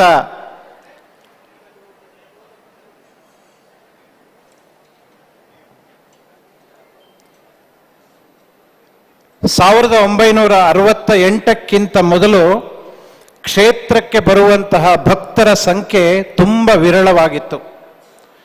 ಸುಮಾರು 1970-75 ದೇವರ ದರ್ಶನದ ವ್ಯವಸ್ಥೆ ಹೇಗಿತ್ತು ಅಂತಂದರೆ, ಬೆಳಿಗ್ಗೆ 7 ಗಂಟೆಯಿಂದ 8 ಗಂಟೆವರೆಗೆ ಭಕ್ತರಿಗೆ ದೇವರ ದರ್ಶನಕ್ಕೆ ವ್ಯವಸ್ಥೆ ಇತ್ತು ದೇವಸ್ಥಾನದಲ್ಲಿ. ಇದನ್ನು ಧರ್ಮ ದರ್ಶನ ಅಂತ ಕರಿತಾ ಇದ್ರು. 9 ಗಂಟೆಯಿಂದ 11 ಗಂಟೆಯವರೆಗೆ ಯಾರು ದೇವರಿಗೆ ಅಭಿಷೇಕ ಸೇವೆ ಮಾಡ್ತಾರೆ ಅಂಥವರಿಗೆ ಮಾತ್ರ ಒಳಗಡೆ ಪ್ರವೇಶ, ದೇವರ ಅಭಿಷೇಕವನ್ನು ನೋಡುವಂತಹ ವ್ಯವಸ್ಥೆ ಇತ್ತು. ಧರ್ಮ ದರ್ಶನ ಎಲ್ಲರಿಗೂ ಕೂಡ ಆ ಸಮಯದಲ್ಲಿ ಇರಲಿಲ್ಲ. ಪುನಃ 11 ಗಂಟೆಯಿಂದ 12 ಗಂಟೆಯವರೆಗೆ ದೇವರ ನೈವೇದ್ಯದ ಸಮಯ. ಆ ಸಮಯದಲ್ಲಿ ಯಾರಿಗೂ ಒಳಗಡೆ ಪ್ರವೇಶ ಇಲ್ಲ. ಈಗ ತಮಗೂ ಕೂಡ ಗೊತ್ತಿದೆ, ಆ ಸಂದರ್ಭದಲ್ಲಿ ಯಾರಿಗೂ ಒಳಗಡೆ ಪ್ರವೇಶ ಇರಲಿಲ್ಲ. ಆ 12 ಗಂಟೆಯ ನಂತರ ಪುನಃ 1 ಗಂಟೆಯವರೆಗೆ 1 ಗಂಟೆ 1 ತಾಸು ದೇವರ ದರ್ಶನಕ್ಕೆ ವ್ಯವಸ್ಥೆ ಇತ್ತು. 1 ಗಂಟೆಗೆ ಸರಿಯಾಗಿ ದೇವರ ಮಹಾಪೂಜೆಯಾಗಿ ದೇವರ ಬಾಗಿಲನ್ನು ಮುಚ್ಚುವಂತಹ ಸಂಪ್ರದಾಯ ಶ್ರೀ ಕ್ಷೇತ್ರದಲ್ಲಿ ಇತ್ತು. ತಮಗೆಲ್ಲ ಗೊತ್ತಿರುವ ಹಾಗೆ ಸಾಯಂಕಾಲ ಮಧ್ಯಾಹ್ನ 1 ಗಂಟೆಗೆ ಬಾಗಿಲು ಹಾಕಿದರೆ ಸಂಜೆ 6 ಗಂಟೆಗೆ ಮತ್ತೆ ವಾದ್ಯದ ಜೊತೆಗೆ ದೇವರ ಬಾಗಿಲನ್ನು ತೆಗಿತಾ ಇದ್ರು. 6ರಿಂದ 7 ಗಂಟೆವರೆಗೆ ದೇವರ ದರ್ಶನ ಇತ್ತು. 8 ಗಂಟೆಗೆ ಸರಿಯಾಗಿ ಮಹಾಪೂಜೆ ಆಗ್ತಾ ಇತ್ತು. ದ್ವಾರಪಿಧಾನ ಎನ್ನುವುದು 8 ಗಂಟೆಗೆ ಆಗಿ ಬಾಗಿಲನ್ನು ಹಾಕ್ತಾ ಇತ್ತು. ಇದು 1970-75 ಕಾಲಘಟ್ಟದಲ್ಲಿ ಆಗಿತ್ತು. ಆ ಸಮಯದಲ್ಲಿ ಕ್ಯೂ ವ್ಯವಸ್ಥೆ ಇರಲಿಲ್ಲ. ಎಲ್ಲರೂ ದೇವಸ್ಥಾನದ ಒಳಗೆ ಬಂದು ನಿಂತುಕೊಳ್ತಾ ಇದ್ರು. ಕೆಲವು ಭಕ್ತರು ಇರೋದ್ರಿಂದ ಬಂದು ನಿಂತುಕೊಳ್ತಾ ಇದ್ರು. ನೈವೇದ್ಯ ವಿಸರ್ಜನೆ ಆದ ಕೂಡಲೇ ಬಂದವರೆಲ್ಲರನ್ನು ಒಳಗಡೆ ಬಿಡ್ತಾ ಇದ್ರು. ಎಲ್ಲರೂ ಒಳಗಡೆ ಹೋಗಿ ಅಮ್ಮನವರ ಬಾಗಿಲಿನಿಂದ ಒಂದೇ ಸಲ ಒಳಗಡೆ ನುಗ್ಗುವಂತಹ ರೂಢಿ ಇತ್ತು. 1972 ನಂತರ ನಮ್ಗೆ ಗೊತ್ತಿದೆ, 68ರಲ್ಲಿ ಪೂಜ್ಯ ಹೆಗ್ಗಡೆಯವರು ಪಟ್ಟಾಧಿಕಾರಿಗಳಾದರು. 72 ನಂತರ ಪೂಜ್ಯ ಹೆಗ್ಗಡೆಯವರು ಇದಕ್ಕೊಂದು ವ್ಯವಸ್ಥಿತವಾದ ರೂಪ ಕೊಡಬೇಕು ಎನ್ನುವ ದೃಷ್ಟಿಯಿಂದ ಆಲೋಚನೆಯನ್ನು ಮಾಡಿ ದೇವಸ್ಥಾನದ ಒಳಗಡೆ ಒಂದು ಕ್ಯೂ ಅನ್ನು ವ್ಯವಸ್ಥೆ ಮಾಡಿದರು. ಆಮೇಲೆ ಜನಸಂಖ್ಯೆ ಜಾಸ್ತಿ ಆಯಿತು. ಕ್ಷೇತ್ರಕ್ಕೆ ಬರುವವರು ದೇವಸ್ಥಾನದ ಒಳಗಡೆ 3 ಸುತ್ತು ಪ್ರದಕ್ಷಿಣೆ ಬಂದು ದೇವರ ದರ್ಶನ ಆಗ್ತಾ ಇತ್ತು. ಆಮೇಲೆ ಹೊರಗಡೆ ಕ್ಯೂ ವ್ಯವಸ್ಥೆ ಆಗ್ತಾ ಬಂತು. ಇದು ಸುಮಾರು 1980ರ ನಂತರ ಆದಂತಹ ಬದಲಾವಣೆ. ಆಮೇಲೆ ದರ್ಶನದ ಸಮಯದಲ್ಲಿ ಪುನಃ ಬದಲಾವಣೆ ಮಾಡಬೇಕು, ಬಂದ ಭಕ್ತರಿಗೆ ಅನುಕೂಲ ಆಗಬೇಕು ಎಂಬ ದೃಷ್ಟಿಯಿಂದ ಬೆಳಿಗ್ಗೆ 7 ಗಂಟೆಯಿಂದ 8 ಗಂಟೆವರೆಗೆ ದೇವರ ದರ್ಶನ, 8:30ರ ನಂತರ ಪುನಃ ದೇವರ ದರ್ಶನಕ್ಕೆ ಅವಕಾಶವನ್ನು ಕಲ್ಪಿಸಿದರು, ಧರ್ಮ ದರ್ಶನವನ್ನು ಅವಕಾಶವನ್ನು ಕಲ್ಪಿಸಿದರು. ಅಭಿಷೇಕ ಮಾಡುವವರು, ಅಭಿಷೇಕ ಪೂಜೆ ಮಾಡಿಸುವವರು ದೇವಸ್ಥಾನದ ಒಳಗಡೆ ಹೋಗಿ ಅವರಿಗೆ ಪ್ರತ್ಯೇಕವಾಗಿ ನಿಂತ್ಕೊಂಡು ಅಭಿಷೇಕವನ್ನು ನೋಡುವಂತಹ ವ್ಯವಸ್ಥೆಯನ್ನು ಪ್ರತ್ಯೇಕ ನಿಲ್ಲಿಸಿ ಆ ವ್ಯವಸ್ಥೆಯನ್ನು ಪೂಜ್ಯ ಹೆಗ್ಗಡೆಯವರು ಮಾಡ್ಕೊಂಡು ಬಂದರು. ಒಂದು ಕಡೆಯಲ್ಲಿ ಧರ್ಮ ದರ್ಶನ ನಡೀತಾ ಇತ್ತು, ಇನ್ನೊಂದು ಕಡೆಯಲ್ಲಿ ಅಭಿಷೇಕ ಮಾಡುವವರಿಗೂ ಕೂಡ ದರ್ಶನದ ವ್ಯವಸ್ಥೆ ಇತ್ತು. ಸುಮಾರು 27/11/1994ರಿಂದ 8ರಿಂದ 8:30ರವರೆಗೆ ಯಾವ ದರ್ಶನ ಇಲ್ಲ ಅಂತ ವಿರಾಮ ನೀಡ್ತಾ ಇದ್ವು ನಾವು. ಈ ಸಮಯವನ್ನು ನಾವು ಬದಲಾವಣೆ ಮಾಡಿದ್ವಿ. ಬೆಳಿಗ್ಗೆ 6 ಗಂಟೆಯಿಂದಲೇ ಮಹಾನೈವೇದ್ಯ ಹಾಕುವವರೆಗೆ 11:15ವರೆಗೆ ದೇವರ ದರ್ಶನಕ್ಕೆ ನಿರಂತರವಾಗಿ ಭಕ್ತರನ್ನ ಒಳಗಡೆ ಬಿಡಲಿಕ್ಕೆ ವ್ಯವಸ್ಥೆಯನ್ನು ಮಾಡಿ ಆಯಿತು. ಸುಮಾರು 2 ಗಂಟೆಯವರೆಗೆ ದರ್ಶನಕ್ಕೆ ವ್ಯವಸ್ಥೆ ಇರ್ತಾ ಇತ್ತು. ಯಾಕೆಂದರೆ ಆಗ ಬರುವ ಜನಸಂಖ್ಯೆ ಹೆಚ್ಚಿಗೆ ಆಗ್ತಾ ಬಂತು.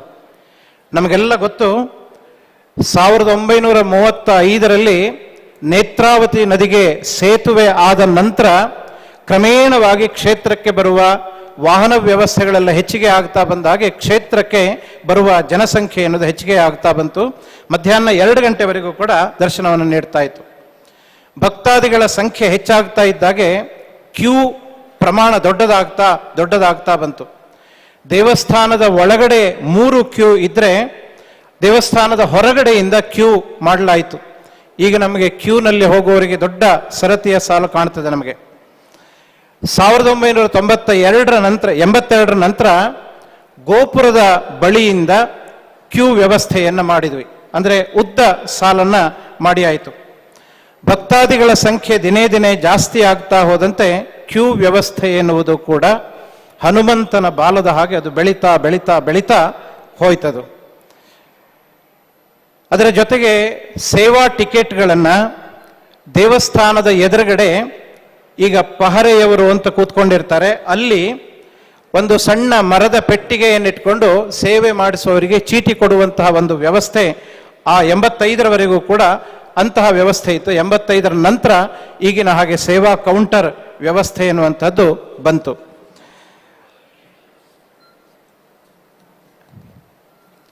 ಈಗ ದೇವರ ದರ್ಶನದ ಭಕ್ತಾದಿಗಳ ಸಾಲು ಮುಗಿದ ನಂತರ ಮಹಾಪೂಜೆಯನ್ನು ಮಾಡ್ತೇವೆ. ವಿಶೇಷವಾದ ದಿನಗಳಲ್ಲಿ ಸಂಜೆ 4 ಗಂಟೆ 5 ಗಂಟೆವರೆಗೂ ಕೂಡ ನಿರಂತರವಾಗಿ ದೇವರ ದರ್ಶನಕ್ಕೆ ವ್ಯವಸ್ಥೆಯನ್ನು ಮಾಡ್ತಾರೆ.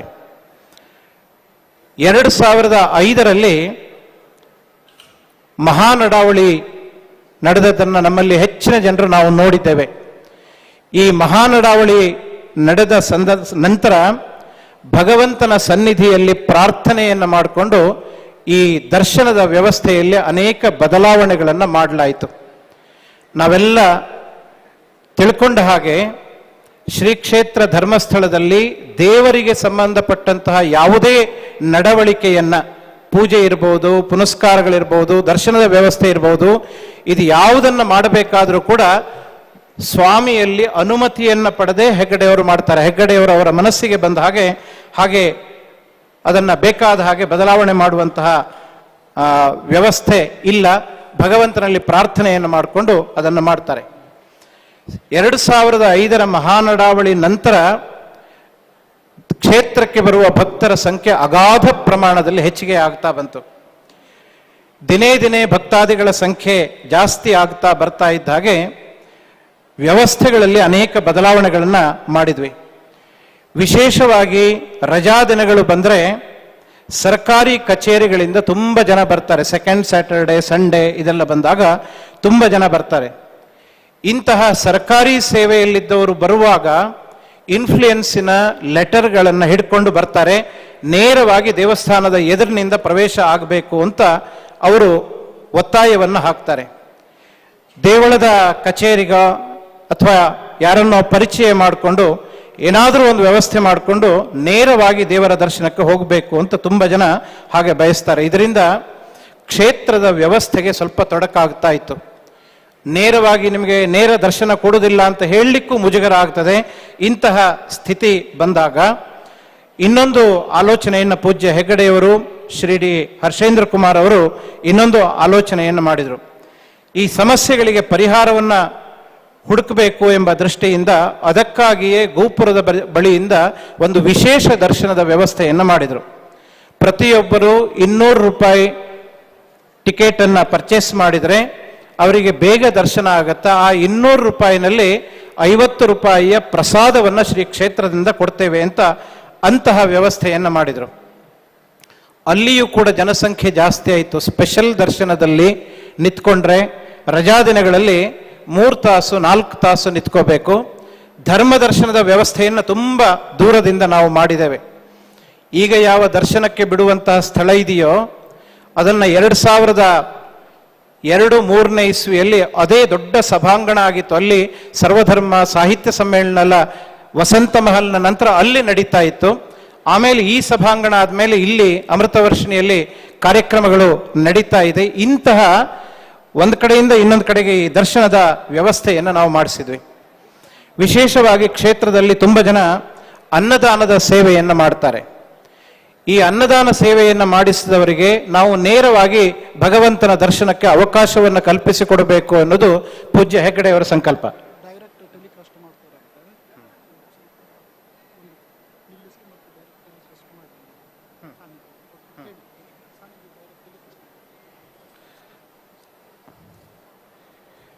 ಕ್ಯೂ ಕಾಂಪ್ಲೆಕ್ಸ್ ಶ್ರೀ ಸಾನ್ನಿಧ್ಯ ಅಂತ ಅದರ ಹೆಸರು.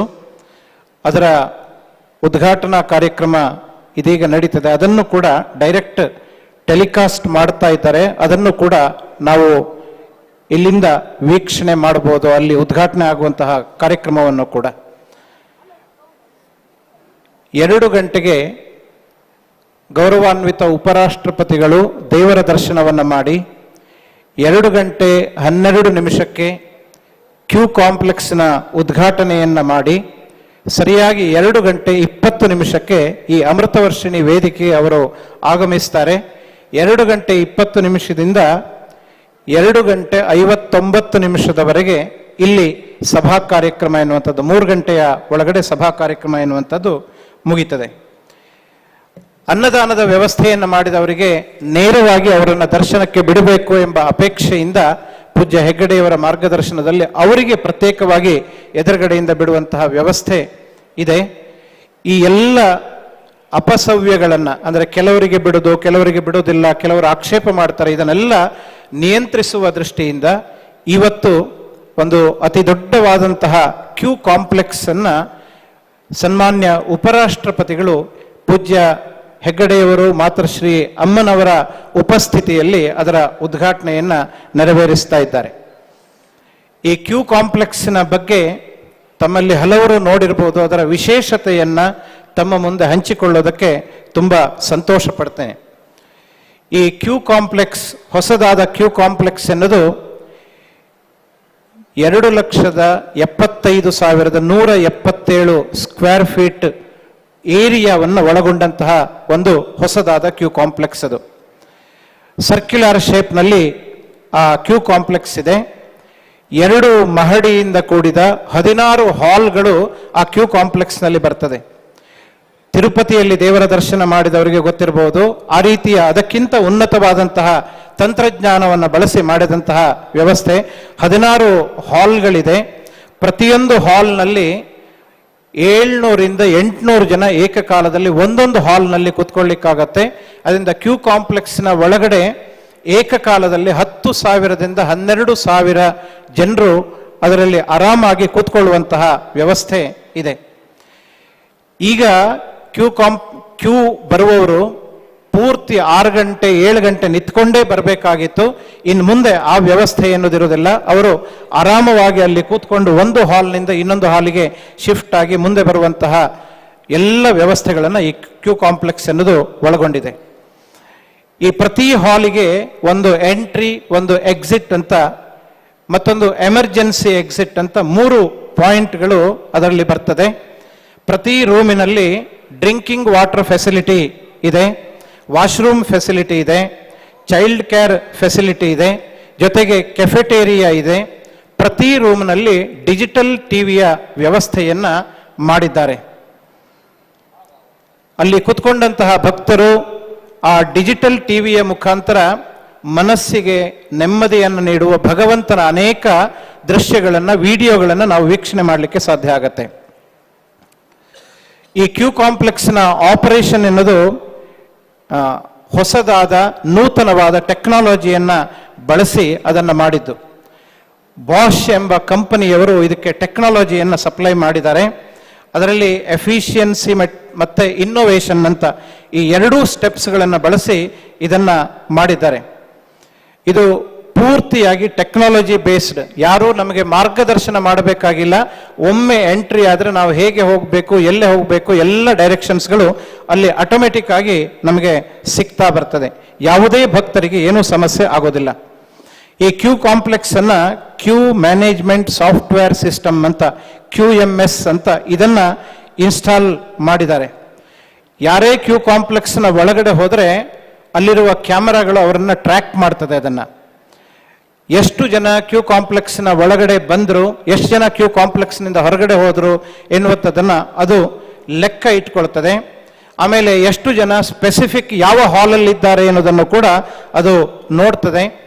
ಒಂದು ಹಾಲ್ ಫುಲ್ ಆದ ನಂತರ ಆಟೋಮೆಟಿಕ್ ಆಗಿ ಆ ಹಾಲ್ನ ಡೋರ್ ಎನ್ನುವುದು ಓಪನ್ ಆಗುತ್ತೆ. ಅಲ್ಲಿದ್ದವರು ಅಲ್ಲಿಂದ ಮುಂದಿನ ಹಾಲಿಗೆ ಹೋಗುವಂತಹ ವ್ಯವಸ್ಥೆ ಇದೆ. 160 ಆರ್ಟಿಫಿಷಿಯಲ್ ಇಂಟೆಲಿಜೆನ್ಸ್ ಬೇಸ್ಡ್ ಕ್ಯಾಮರಾವನ್ನು ಅದರ ಒಳಗಡೆ ಅಳವಡಿಸಲಾಗಿದೆ. ಅಕ್ಯುರೇಟ್ ಆಗಿ ಹೆಡ್ ಕೌಂಟಿಂಗ್ ಅನ್ನ ಅದು ಮಾಡ್ತದೆ, ರಕ್ಷಣೆಯನ್ನ ಅದು ಕೊಡ್ತದೆ, ಆಧುನಿಕ ಅನೇಕ ಕಾರ್ಯಗಳನ್ನ ಇದು ಮಾಡ್ತದೆ. ಒಬ್ಬ ವ್ಯಕ್ತಿ ಅಲ್ಲಿ ಪ್ರವೇಶ ಮಾಡಿದವನು ಅವನು ಎಲ್ಲಿದ್ದಾನೆ ಅಂತ ಐಡೆಂಟಿಫೈ ಮಾಡಬೇಕಾದ್ರೆ ಒಂದು ಕ್ಲಿಕ್ ಮಾಡಿದ್ರೆ ಆ ವ್ಯಕ್ತಿ ಭಕ್ತ ಕ್ಷೇತ್ರದಲ್ಲಿ ಎಲ್ಲಿದ್ದಾನೆ ಅನ್ನೋದನ್ನ ಅದನ್ನು ಐಡೆಂಟಿಫೈ ಮಾಡಿ ಕೊಡ್ತದೆ. ಅವನ ಎಲ್ಲ ಡೀಟೇಲ್ಸ್ಗಳನ್ನ ಅದು ತೋರಿಸಿಕೊಡುತ್ತೆ. ಅಂತಹ ವ್ಯವಸ್ಥೆಯನ್ನ ಈ ಕ್ಯೂ ಕಾಂಪ್ಲೆಕ್ಸ್ ನಲ್ಲಿ ಮಾಡಿದ್ದಾರೆ. ಇನ್ನೊಂದು ವಿಡಿಯೋ ಮ್ಯಾನೇಜ್ಮೆಂಟ್ ಸಾಫ್ಟ್ವೇರ್ ಸಿಸ್ಟಮ್ ಅಂತ BVMS ಅಂತ, ಆಮೇಲೆ DIVAR2 ಸರ್ವರ್, ಇದು ಎರಡನ್ನ ಇಲ್ಲಿ ಅಳವಡಿಸಿದ್ರಿಂದ ಬಹಳ ವೇಗವಾಗಿ ಇದನ್ನ ನಾವು ಐಡೆಂಟಿಫೈ ಮಾಡ್ಲಿಕ್ಕಾಗತ್ತೆ. ಯಾರಾದ್ರೂ ಮಿಸ್ಪ್ಲೇಸ್ ಆದ್ರೆ, ಕಳೆದು ಹೋದ್ರೆ ಅವ್ರು ಎಲ್ಲಿದ್ದಾರೆ ಅಂತ ಕೂಡಲೇ ಅವರನ್ನು ಹುಡುಕ್ಲಿಕ್ಕೆ ಸಾಧ್ಯ ಆಗುತ್ತೆ. Built with precision and a strong focus on safety, the complex ensures smooth crowd movement through interconnected ramps and unidirectional pedestrian. Advanced technology such as AI-powered cameras for head counts, crowd flow monitoring, fire detection and protection is integrated as part of a customized semi-automatic building management system developed in association with Bosch. The thoughtfully designed complex features 16 spacious halls arranged with efficient hall-filling principles and room-filling protocols for effective crowd management. Each hall is equipped with essential facilities including pantries, information display boards, washrooms and dedicated childcare rooms, ensuring convenience and comfort for all devotees. After a comfortable waiting period, the complex seamlessly leads devotees to the temple for darshan. Post-darshan, they can receive prasadam and enjoy a meal at the Annapurna Mega Banquet Hall.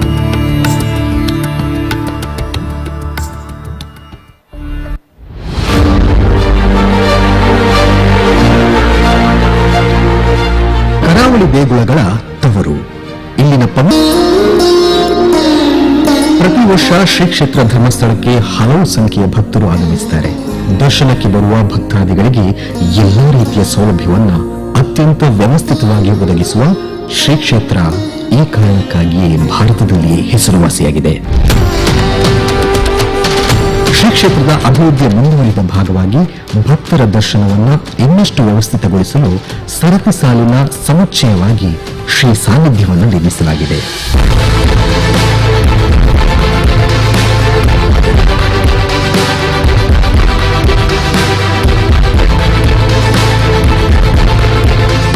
ಈ ನೂತನ ಸರತಿ ಸಾಲಿನ ಕಟ್ಟಡವು ವಿಶಾಲವಾಗಿದ್ದು ಎಲ್ಲಾ ರೀತಿಯ ಮೂಲಭೂತ ವ್ಯವಸ್ಥೆಗಳ ಜೊತೆಗೆ ಆಧುನಿಕ ಸವಲತ್ತುಗಳಿಂದ ಶೋಭಿಸುತ್ತಿದೆ. ಶ್ರೀ ಸಾನ್ನಿಧ್ಯದಲ್ಲಿ ಭಕ್ತರ ಪ್ರವೇಶ ದ್ವಾರದಲ್ಲಿ ಅವರ ನಿಖರವಾದ ದರ್ಶನ ಸಮಯವನ್ನು ತಿಳಿಸುವ ಸ್ವಯಂ ಚಾಲಿತ ಟಿವಿ ವ್ಯವಸ್ಥೆ ಇದ್ದು, ಮುಂಭಾಗದಲ್ಲಿ ದರ್ಶನ ಟಿಕೆಟ್ ಒದಗಿಸಲು ವ್ಯವಸ್ಥಿತವಾದ ಕೌಂಟರ್ಗಳಿವೆ. 3 ಅಂತಸ್ತಿನ ಈ ಭವ್ಯ ಕಟ್ಟಡ 2,75,177 ಸ್ಕ್ವೇರ್ ಫೀಟ್ಗಳಲ್ಲಿ ನಿರ್ಮಾಣಗೊಂಡಿದ್ದು, ಬಾಷ್ ಕಂಪನಿ ಅಭಿವೃದ್ಧಿಪಡಿಸಿದ ತಂತ್ರಜ್ಞಾನದ ಮುಖೇನ ನಿರ್ವಹಿಸಲಾದ 160 AI ಆಧುನಿಕ ಸಿಸಿಟಿವಿ ಸೌಲಭ್ಯದಲ್ಲಿ ದರ್ಶನಕ್ಕೆ ಬಂದ ಭಕ್ತರ ನಿಖರವಾದ ಸಂಖ್ಯೆಯನ್ನ ತಿಳಿದುಕೊಳ್ಳಬಹುದು. ಈ ವ್ಯವಸ್ಥೆ ಸರತಿ ಸಾಲನ್ನ ಸಮರ್ಪಕವಾಗಿ ನಿರ್ವಹಿಸುವುದರಿಂದ ಎಲ್ಲಾ ರೀತಿಯ ಸುರಕ್ಷತೆಯ ದೃಷ್ಟಿಯಿಂದಲೂ ಇದು ಕ್ಷೇತ್ರದ ಮಹತ್ತರ ಹೆಜ್ಜೆಯಾಗಿದೆ.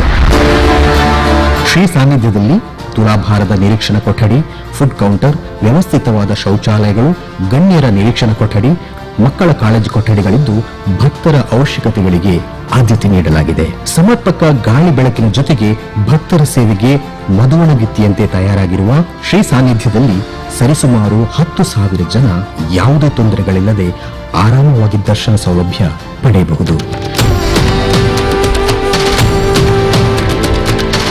ಶ್ರೀ ಸಾನ್ನಿಧ್ಯದಲ್ಲಿರುವ ವೇಳೆ ಭಕ್ತರಿಗೆ ಉತ್ಕೃಷ್ಟ ಮಟ್ಟದ ಸೌಲಭ್ಯ ನೀಡಲು 16 ನಿರೀಕ್ಷಣಾ ಹಾಲ್ಗಳಿದ್ದು, ಜನರ ಹರಿವನ್ನು ನಿರ್ಧರಿಸಿ ವ್ಯವಸ್ಥಿತವಾಗಿ ದರ್ಶನಕ್ಕೆ ಕಳಿಸಲು ವಿಶಾಲವಾದ ಬೃಹತ್ ಪಡಸಾಲೆ ಇದೆ.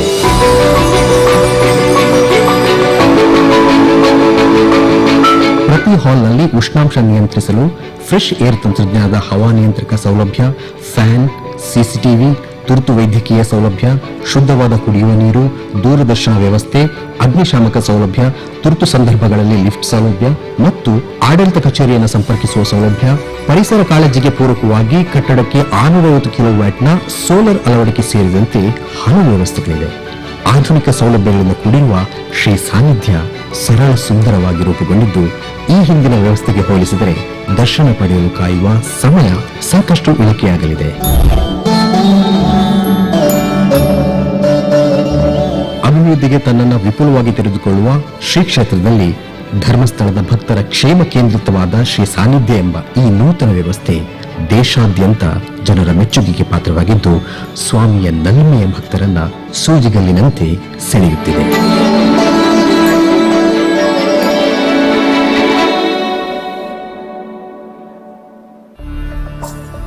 Shri Kshetra Dharmasthala, the heartland of spirituality, is one of India's most renowned religious landmarks, with a history spanning over 800 years. The Kshetra welcomes thousands of devotees daily, and during festivals, it hosts lakhs of pilgrims. The temple takes great care to ensure devotees' needs are met, so that their spiritual fulfillment remains the sole focus.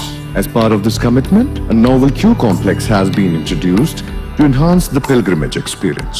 The existing complex requires devotees to wait in line for 6 to 8 hours on busy days, which can be quite tiring.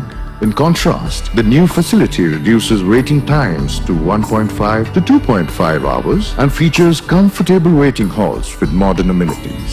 The new queue complex includes a spacious waiting plaza, Hannukai shop, footwear and luggage stands, a help desk and a buggy station for the elderly and the physically challenged. It offers streamlined darshan facilities for general, special, Annadana, Tulabhara and Seva bookings. Built with precision and a strong focus on safety, the complex ensures smooth crowd movement through interconnected ramps and unidirectional pedestrian flow. Advanced technology such as AI-powered cameras for head counts, crowd flow monitoring, fire detection and protection is integrated as part of a customized semi-automatic building management system developed in association with Bosch. The thoughtfully designed complex features 16 spacious halls arranged with efficient hall-filling principles and room-filling protocols for effective crowd management. Each hall is equipped with essential facilities including pantries, information display boards, washrooms and dedicated childcare rooms, ensuring convenience and comfort for all devotees. After a comfortable waiting period, the complex seamlessly leads devotees to the temple for darshan. Post-darshan, they can receive prasadam and enjoy a meal at the Annapurna Mega Banquet Hall.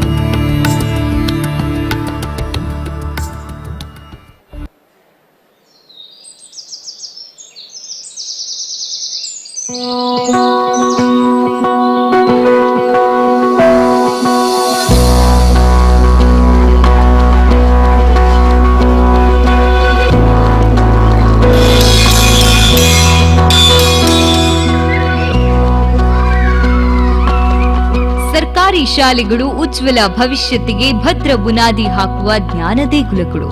ಗ್ರಾಮೀಣ ಮತ್ತು ಪಟ್ಟಣ ಪ್ರದೇಶದಲ್ಲಿರುವ ಬಡ ಮಧ್ಯಮ ವರ್ಗದ ವಿದ್ಯಾರ್ಥಿಗಳ ಶೈಕ್ಷಣಿಕ ಜೀವನದಲ್ಲಿ ಸರ್ಕಾರಿ ಶಾಲೆಗಳು ಅಮೂಲ್ಯ ಪಾತ್ರ ವಹಿಸುತ್ತದೆ.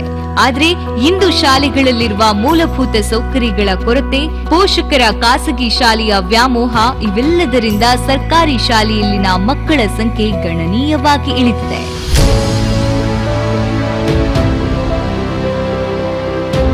ಗ್ರಾಮೀಣ ಭಾಗದ ಸರ್ಕಾರಿ ಶಾಲೆಗಳ ಮೂಲಭೂತ ಸೌಕರ್ಯಗಳ ಸುಧಾರಣೆಗಾಗಿ ಶ್ರೀ ಕ್ಷೇತ್ರ ಧರ್ಮಸ್ಥಳದ ಧರ್ಮಾಧಿಕಾರಿಗಳಾದ ಪೂಜ್ಯ ಡಾಕ್ಟರ್ ಡಿ ವೀರೇಂದ್ರ ಹೆಗ್ಗಡೆಯವರು ಶ್ರೀ ಕ್ಷೇತ್ರ ಧರ್ಮಸ್ಥಳ ಗ್ರಾಮಾಭಿವೃದ್ಧಿ ಯೋಜನೆಯ ಮೂಲಕ ವಿಶಿಷ್ಟ ಶಿಕ್ಷಣ ಕಾರ್ಯಕ್ರಮವೊಂದನ್ನ ಆರಂಭಿಸಿತು.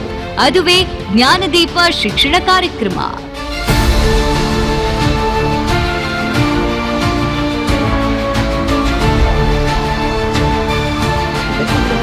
ಸಾನ್ನಿಧ್ಯ ಅಂತ ಜನವರಿ 7ನೇ ತಾರೀಕಿಗೆ ನಮ್ಮ ದೇಶದ ಉಪರಾಷ್ಟ್ರಪತಿ ಅದರ ಉದ್ಘಾಟನೆ ಮಾಡಲಿಕ್ಕಿದ್ದಾರೆ. ಈ ಒಂದು ಸಂದರ್ಭದಲ್ಲಿ ಕ್ಯೂ ಕಾಂಪ್ಲೆಕ್ಸ್ನ ಯೋಚನೆಯ ರೂವಾರಿಯಾದಂಥ ಧರ್ಮಸ್ಥಳದ ಧರ್ಮಾಧಿಕಾರಿ ಡಾಕ್ಟರ್ ಡಿ ವೀರೇಂದ್ರ ಹೆಗ್ಡೆ ಅವರು ಈಗ ನಮ್ಮ ಜೊತೆಗಿದ್ದಾರೆ.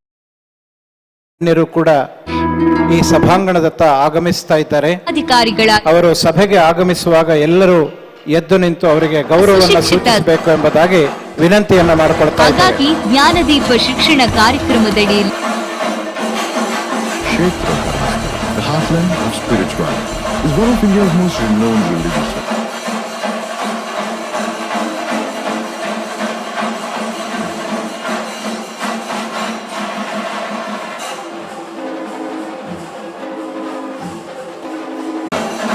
ಹೆಗ್ಗಡೆಯವರ ಕುಟುಂಬಸ್ಥರು ಹಾಗೂ ಎಲ್ಲ ಆಫೀಷಿಯಲ್ಸ್ಗಳು ಕೂಡ ಆಗಮಿಸ್ತಾ ಇದ್ದಾರೆ.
Pujya Dr. D. Virendra Hegdeji is escorting dignitaries to the dais.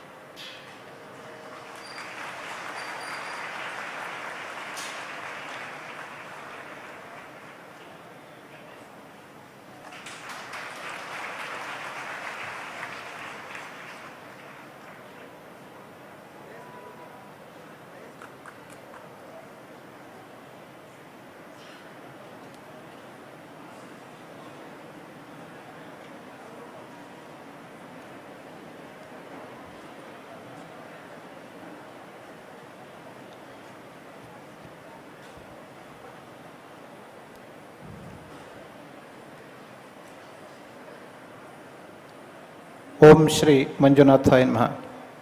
I request all the audience to stand up for national anthem.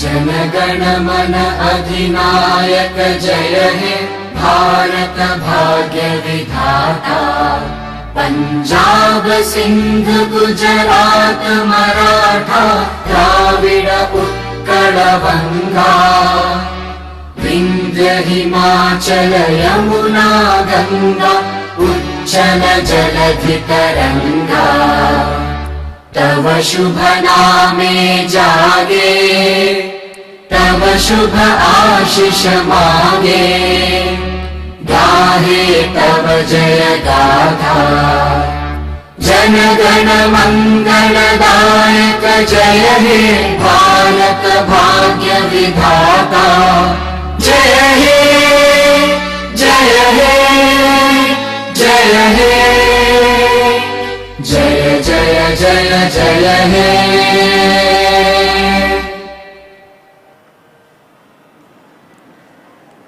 Now I request all to be seated, please. The students from Dharmasthala Manjunatheshwara schools will pray Lord Shri Manjunatha Swami.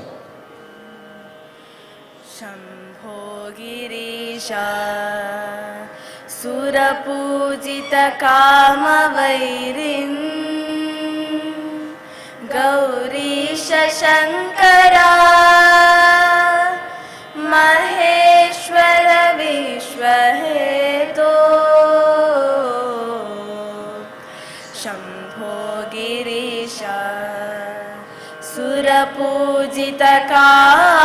सुरपूजितकामवैरिन् Gourish Shankara Maheshwar विश्वहेतो धर्मस्थलेश Sakalesh दयापयोदे श्रीमञ्जुनाथनितरा कुरु मङ्गलं मे धर्मस्थलेश सकलेश दयापयोदे श्रीमञ्जुनाथनितरा कुरु मङ्गलं मे कुरु मङ्गलं मे कुरु मङ्गलं मे कुरु मङ्गलं मे।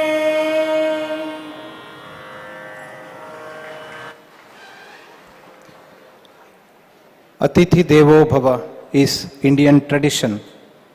It is the time of honoring the Honorable Vice President and other dignitaries on the days. I request with pranams the revered Dharmadhikari of Shri Kshetra Dharmasthala, Dr. D. Virendra Hegde ji, to honor His Excellency, the Honorable Vice President Shri Jagdeep Dhankar ji.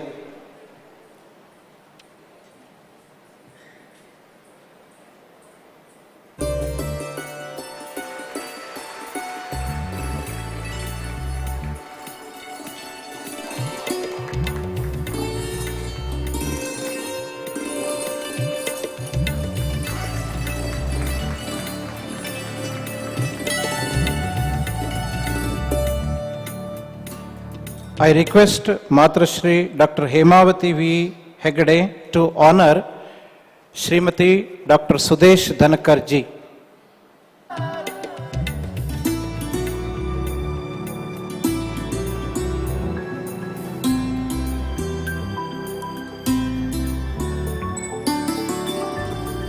I request Shri Srinivas Rao to honor Paramapujya Dr. D. Virendra Hegde ji.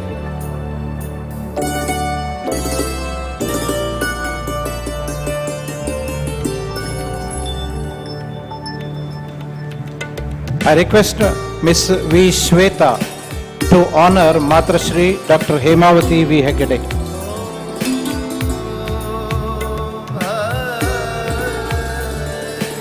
I request Shri D. Shreyas Kumar to garland Shri Brijesh Chauta, MP of Dakshina Kannada.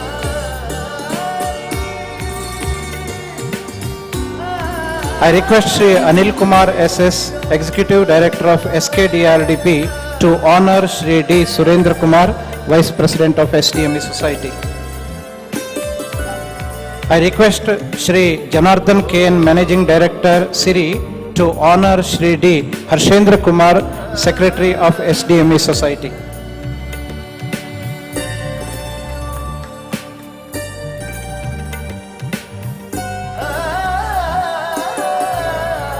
I sincerely request Dharmadhikari Pujya Dr. D. Virendra Hegdeji to deliver welcome address.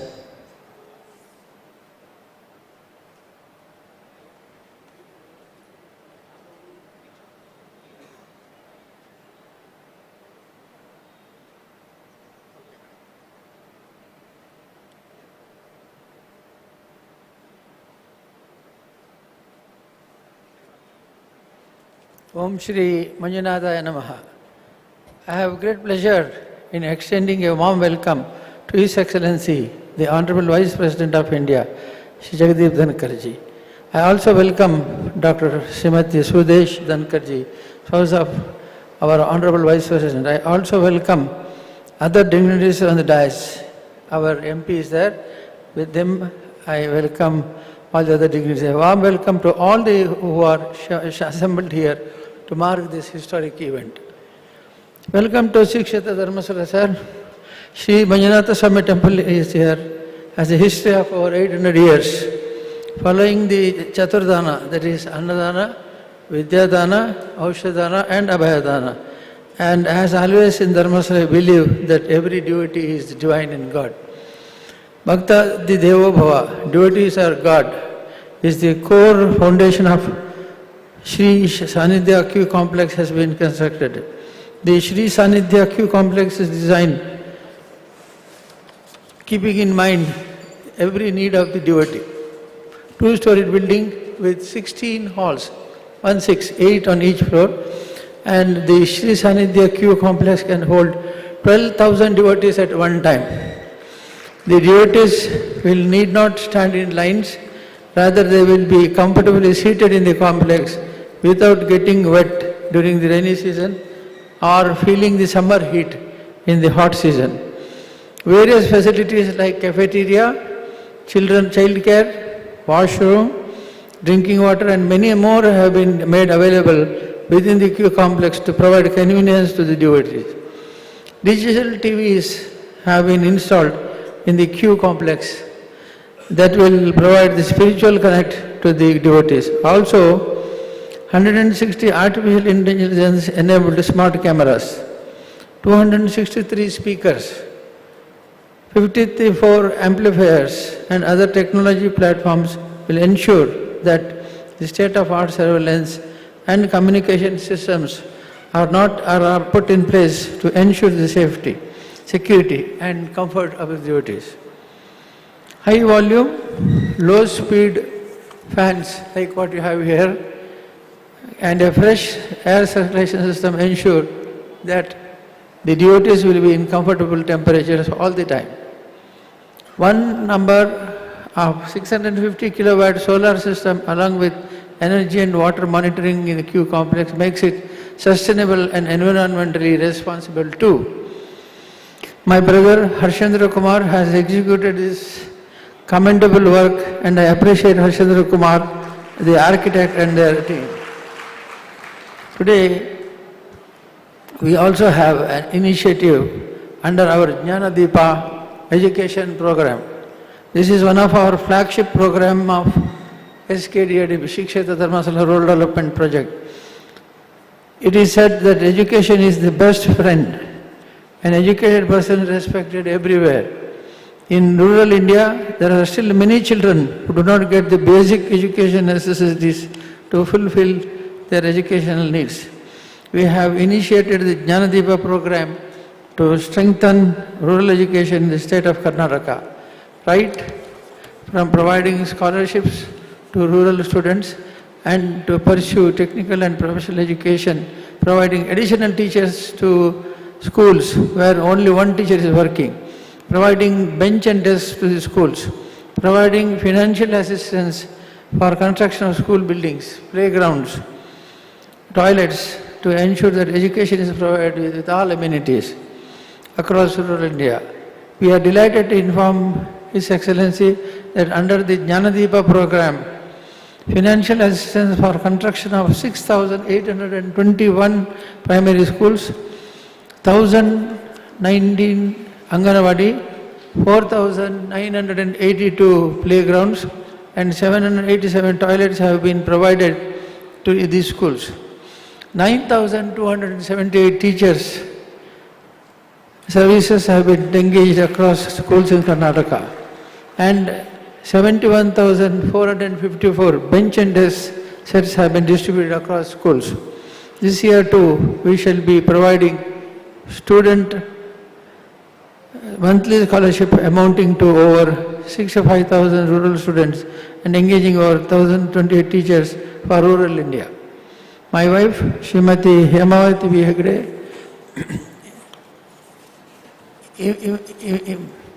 impactful initiatives called Jnana Vikasa program focuses on educating the mother of these rural children to ensure thereby continuing education of children with minimal school dropouts.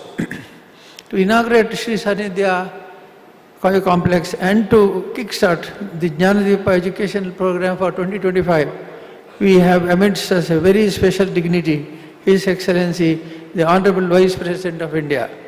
A man with no ego, so down to earth, so polite, and yet so graceful and striking. In May 2023, I learnt that Sri Jagadeep Ji had gone all the way to Kerala to meet his mathematics teacher there.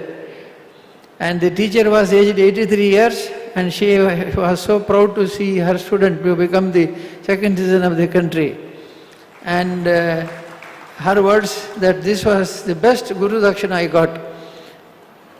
She ever got from any student who is heart-touching. All along during the course of my Rajya Sabha sessions, I have been always fascinated by the very simple and unassuming personality of our Honorable Vice President. Born in a small village called Kitana in Rajasthan, Sri Jagadeep Ji rose to assume the office of Governor in 2019. He was elected as the 14th Vice President of India in 2022 and holds the unique position of being the first Vice President to be born after India became a republic in 1950. Sir, your humble disposition and the remarkable contributions to our motherland have been inspired many and will continue to make significant impact for the present and future generations. We are honored to extend a hearty welcome to Sri Jagadeep Dhankar Ji and to Honorable Vice President India. Welcome, sir. I also extend a warm welcome to the Second Lady of India, Srimati Sudesh Dhankar Ji. I am glad to note that Madam has done an insightful study on the groundwater conservation in Rajasthan, for which she was confirmed doctorate. Srimati Sudesh Ji has been source of inspiration on every moment of Sri Jagadeep Ji's life. We respectfully extend a hearty welcome to you, Madam. I also take this opportunity to welcome all the other dignitaries present here. I welcome the administrative officials from both central and state governments.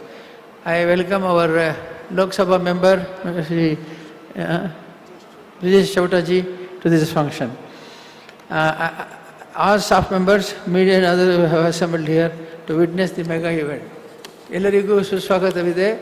ಎಲ್ಲರನ್ನೂ ಈ ಕಾರ್ಯಕ್ರಮಕ್ಕೆ ಸ್ವಾಗತಿಸಿ ನನ್ನ ಮಾತುಗಳನ್ನು ಮುಗಿಸ್ತಾ ಇದ್ದೀನಿ.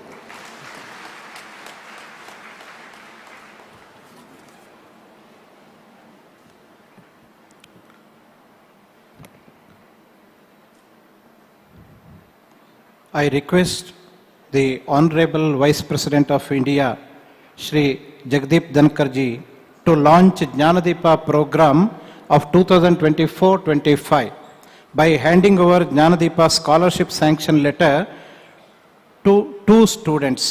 I request Ms. Nishmita M, engineering student from Shimoga.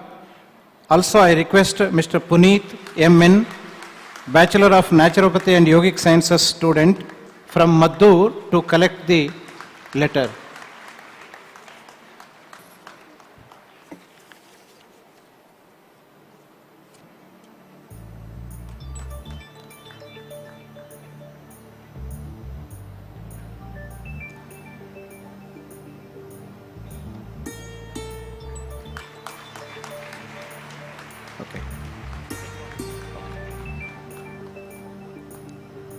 Sir, पिछले नवंबर 25 को राज्यसभा में सम्माननीय सभापति उपराष्ट्रपति जी ने पूज्य हेगड़े जी के जन्मदिन के अवसर पर बधाई देते हुए राज्यसभा में उपस्थित माननीय सांसदों को संबोधित करते हुए हेगड़े जी के बहुमुखी कार्यों के बारे में जानकारी देते हुए हर्ष व्यक्त किए थे। इसलिए हम सब आपके प्रति आभारी हैं। Now I sincerely request honourable vice president to deliver inaugural address.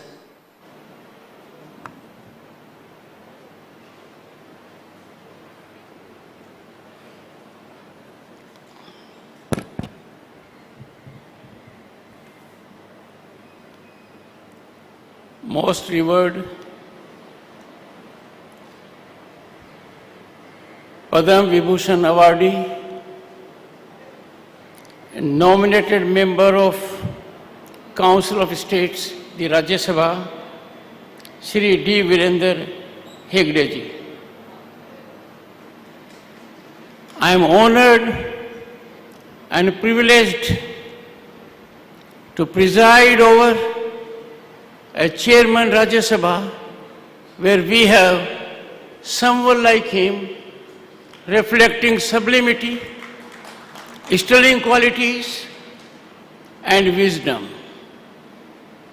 When the invite came, I felt blessed. Me and my wife, Dr. Sudesh Dhankar, shall ever be grateful to you, sir, for making available to us this opportunity. Captain Brijesh Chowta, young, dynamic member of the House of People, Lok Sabha, from Dakshin Kannada. The power behind Shri D. Virender Hegde, Srimati Hemwati Hegde defines control without control. Shri Surendra Kumar, Shri Harshendra Kumar, and distinguished audience. It is an absolute privilege and honor to open Shri Sanidhya, the recently built cutting-edge queue system complex that is intended to improve devotee convenience. I commend Padam Shri Dr. Hegde for envisioning and then realizing the construction of a contemporary queue complex with wholesome object of enhancing the waiting experience for devotees seeking darshan of Sri Manjunath Swami, our God. Ladies and gentlemen, the outstanding feature of this complex is convenience for devotees and availing of technological advancements. India is a spiritual center of the world, and this place is a testament of it. Under the divine gauge of Bhagwan Sri Manjunath, there is reflection of religiosity, sublimity, harmony, and peace of mind. The divine feeling here is beyond expression. Millions throng to this place in search of solace, blessings, and a divine connection. The Sanidhya Queue complex is beyond a physical structure. It is just not a building. It is a manifestation of our collective commitment to inclusivity, hospitality, and service. Congratulations to all who converged to realize this magnificent facility. ladies and gentlemen, I have gone through it. The facilitation is unique. It evidences concern for those who in earnestness come to seek divine blessings. A soothing change in recent years in our country has been infrastructural growth that is germane to our religious places. This needs to be applauded, as these are centers also of our civilizational values. Religious institutions are emblematic of equality, since there is no individual is higher before the Almighty, the God. We should reinstill the idea of equality in religious institutions. When precedence is accorded, when priority is given to someone, when we label it as VVIP or VIP, this is belittling the concept of equality. VIP culture, friends, is an aberration.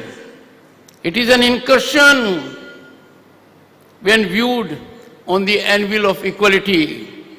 It should have no place in society, much less in religious places. I hope this Dharmasthal, being led by a luminary of our times, will serve as an example of egalitarianism, and let us shun for all times VIP culture. The very idea of VIP darshan militates against divinity. It should be dispensed with. Religious institutions in our country are beyond sites of faith. These are centers of community service, and this place has made huge contribution in education and healthcare that is worth applauding and worth emulating. What a pleasant surprise to me was the extraordinary efforts made by this institution in serving rural India. Our Bharat lives in villages. Our path of progress has to go through villages. Villages define our way of life, our democracy, our economy. It is in villages that the heartbeat of India resonates, and it resonates in high decibel. The development of these areas has to be our topmost priority. It is our sacred duty, and the best way to transform is education. Education is the most impactful mechanism to bring about equality. It is the best effective mechanism to decimate inequities. I urge all religious institutions to make one particular effort, and that is to make aware our generation, our young people, of our civilizational depth. I am concerned on occasions that our young children and youth are not exposed to the virtuosity, the wisdom, the knowledge, the depth of our civilizational gold mine. These institutions can catalyze it. Without such an initiative, the inestimable heritage and relevance would be lost in contemporary times. Friends, the world is in turmoil, and in turmoil as never before. Undoubtedly, this is a moment when we see our economic upsurge, growth in infrastructure, deep technical, digital penetration that has strengthened the world. There are areas in which Bharat has emerged as a global leader, a role model for other nations. In such a scenario, in such a mechanism, imagine if this land of culture, a land of deep civilizational values, can we afford to lose our shine? We should be shining brighter given our development. When it comes to humanity's welfare, Vasudev Kutumbakam. We are a nation, messenger of peace. We promote harmony, equality, tranquility. There is now urgent need in the country, ladies and gentlemen, to ensure, to think, to reflect on deep political divisiveness. Political climate in the country is a challenge as much as climate change. We have to work to harmonize it. We cannot ignore our long-term gains, commitment to nationalism for short-term gains. The political temperature in the country needs to be moderated by rational minds. All our stance has to be dictated and pivoted firmly by one consideration, goodness of the nation. We must strive to keep nation first in all situations, because this country, home to 1/6 of humanity, is nerve center, cultural center, spiritual center of the planet. There have been civilizations like us, Mesopotamia, there has been other civilizations, in China also. But look at, we have survived. We are surviving. We are thriving. People flock to this country to seek solace, to seek wisdom, to gain knowledge, to discover divinity for themselves. I appeal to everyone in this country from this religious platform to give and accord due precedence, priority to expression and dialogue. Dialogue and expression, they define democracy. If our right of expression is curtailed, diminished, the best of an individual cannot come forward. But if we insist only on expression and do not believe in dialogue, if we believe only in expression and believe that we alone are right, we are being unfair to humanity, to the other person. Dialogue and expression have to go hand in hand. It is dialogue that makes us realize the importance of the other point of view. I therefore call upon everyone. A dialogue is the greatest reliever of any tension. A meaningful dialogue with positive approach can bring about solution to problems that are turning out to be very painful for our society. Democracy has no meaning unless people are able to express and engage in dialogue. I am a worried person. The most sanctified platform, the most authenticated platform in democracy for dialogue emanates from the people. The people elect their representatives to parliament and legislatures.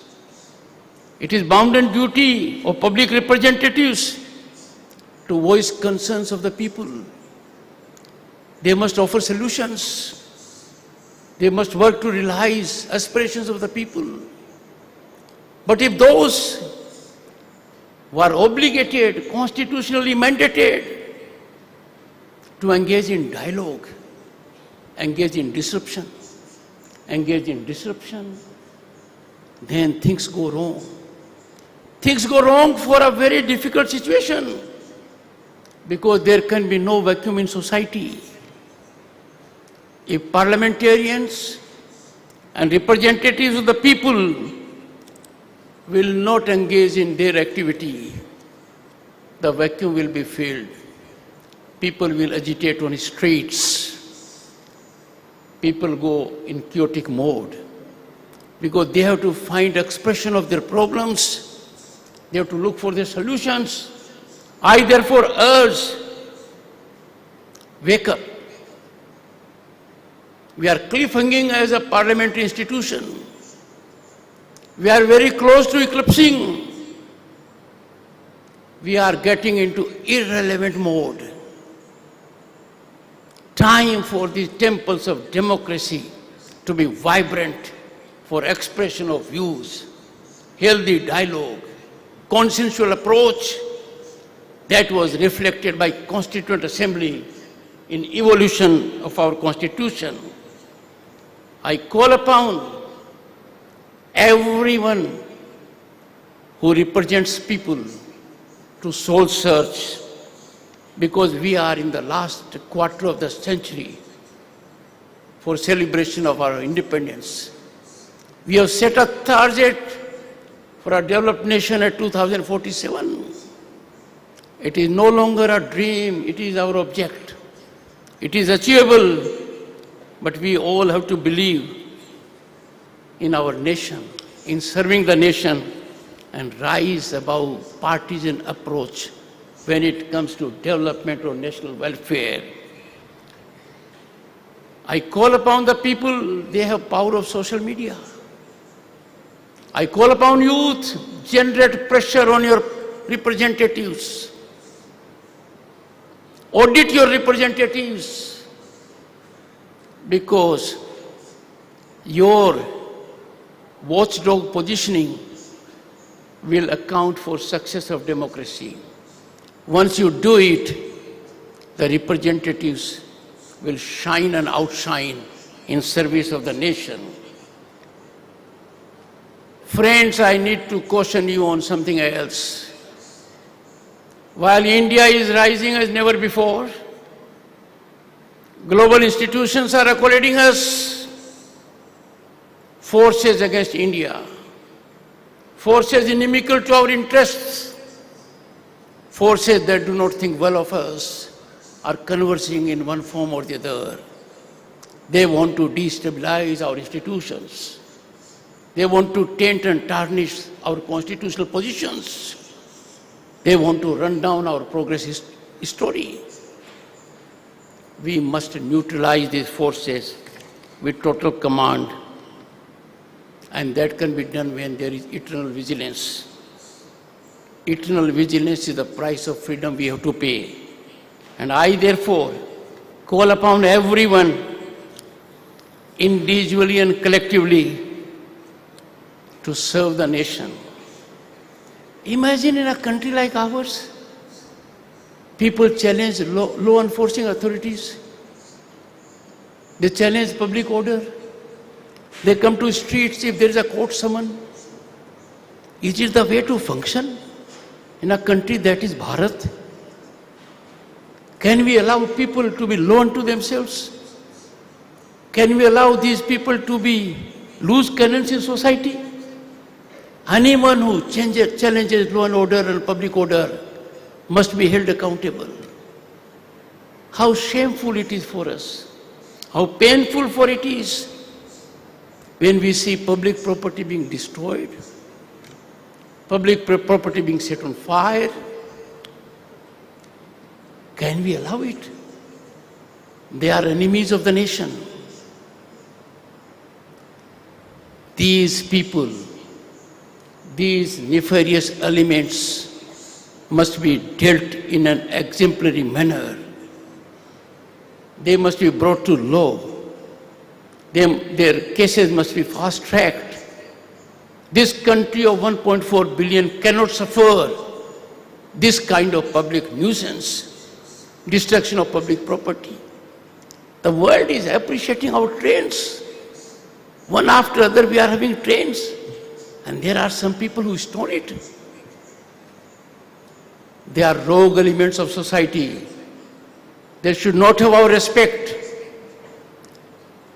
They must be singled out, pinpointed, and strongly dealt with. I'm happy in some part of the country this is being done. This needs to be done in every part of the country. Politics is not for bitterness. Politicians will have different ideologies. Why not? They must have.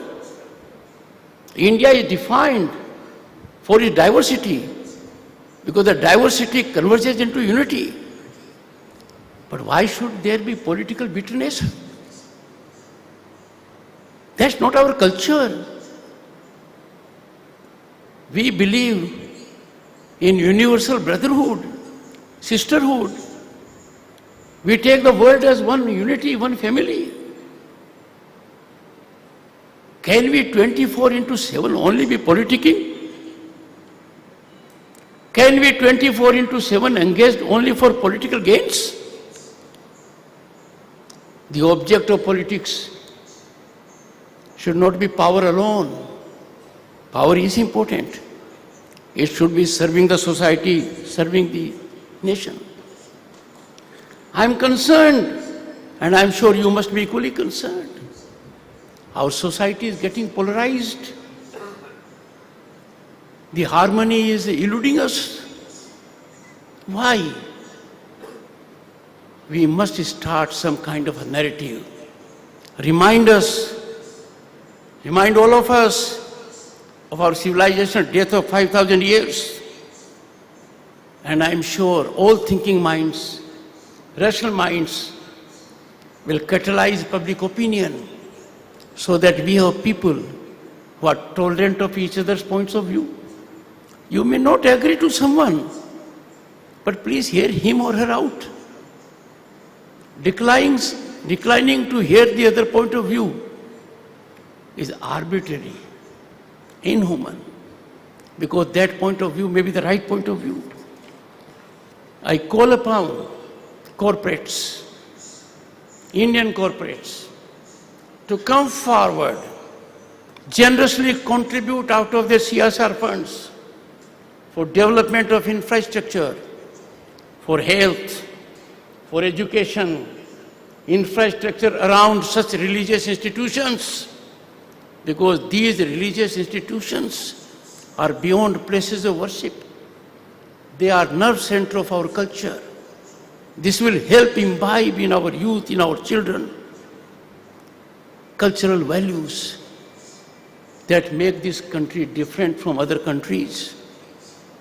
We are a nation that cannot be driven like the Western world by mere materialism. We believe in sterling worth of life, spirituality. We want to face divinity, live with divinity, and that is why our children in early age must be exposed to our cultural ethos and values.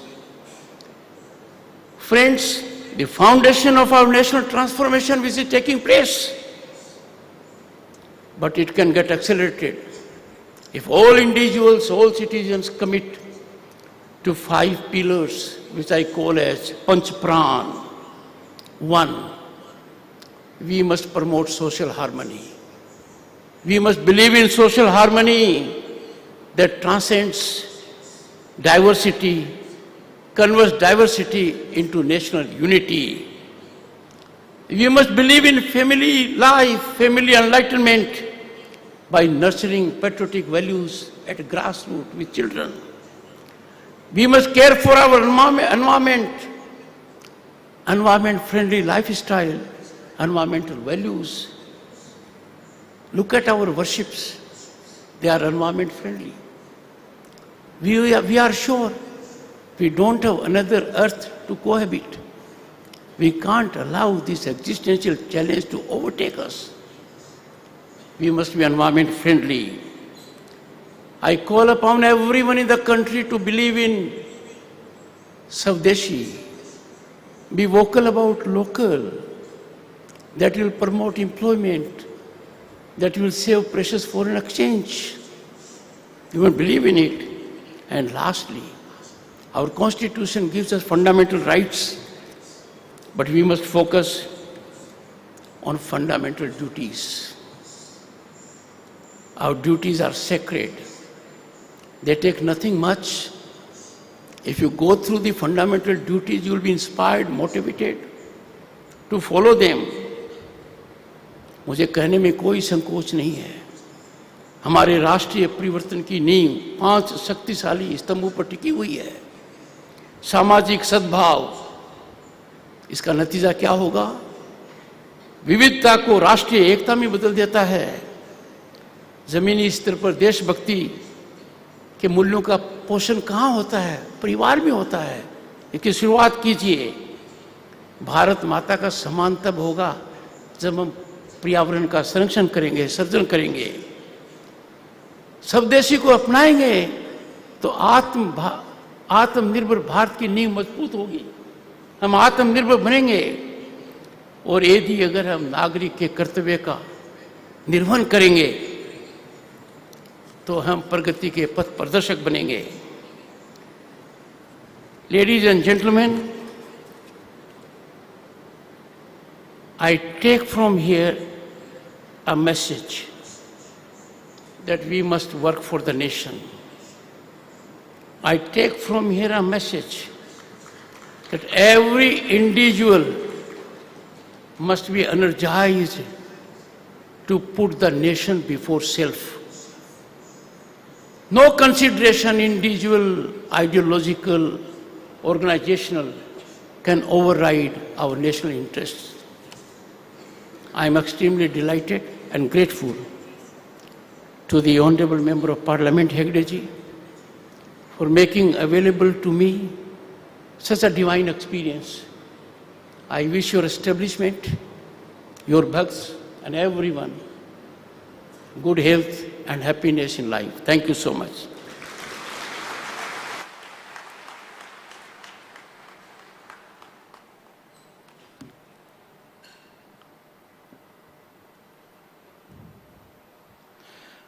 I request all the dignitaries and audience, please stand up for national anthem.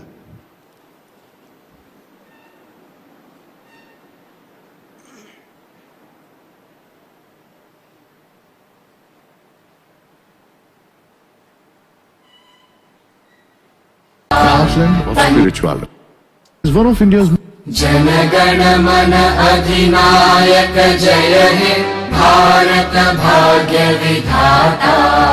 Punjab Sindh Gujarat Maratha Dravida Utkal बंगा। विंध्य हिमाचल यमुना गंगा उच्चल जलधि तरंगा। तव शुभ नामे जागे तव शुभ आशीष मांगे। गाहे तव जय गाथा जन गण मंगल दायक जय हे भारत भाग्य विधाता। जय हे जय हे जय हे जय जय जय जय हे।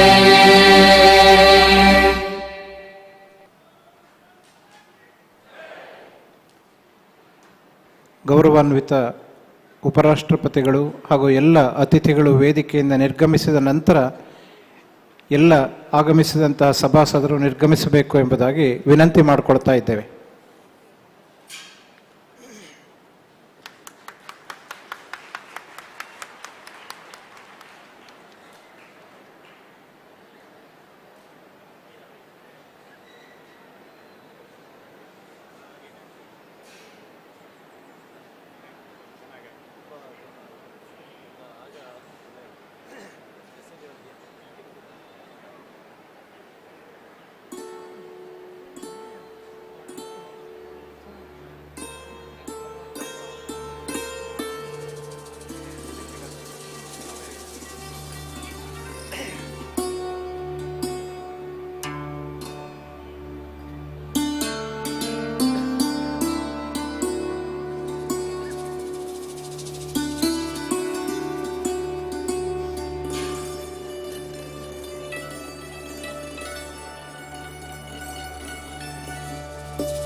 ಸರತಿ ಸಾಲಿನಲ್ಲಿ ಬರುವಂಥದ್ದೆಲ್ಲವೂ ಕೂಡ ಸಾಮಾನ್ಯ. ಆದರೆ ಇದೀಗ ಧರ್ಮಸ್ಥಳದ ದೇವಸ್ಥಾನದ ಹಿಂಭಾಗದಲ್ಲಿ ಬಹಳ ವಿಶೇಷವಾದಂತಹ ಅತ್ಯಾಧುನಿಕ ತಂತ್ರಜ್ಞಾನದ ಮೂಲಕ ಸುಸಜ್ಜಿತವಾದಂಥ ಒಂದು ಹೈಟೆಕ್ ಕ್ಯೂ ಕಾಂಪ್ಲೆಕ್ಸ್ ನಿರ್ಮಾಣಗೊಂಡಿದೆ. ಅದರ ಹೆಸರು ಶ್ರೀ ಸಾನ್ನಿಧ್ಯ ಅಂತ.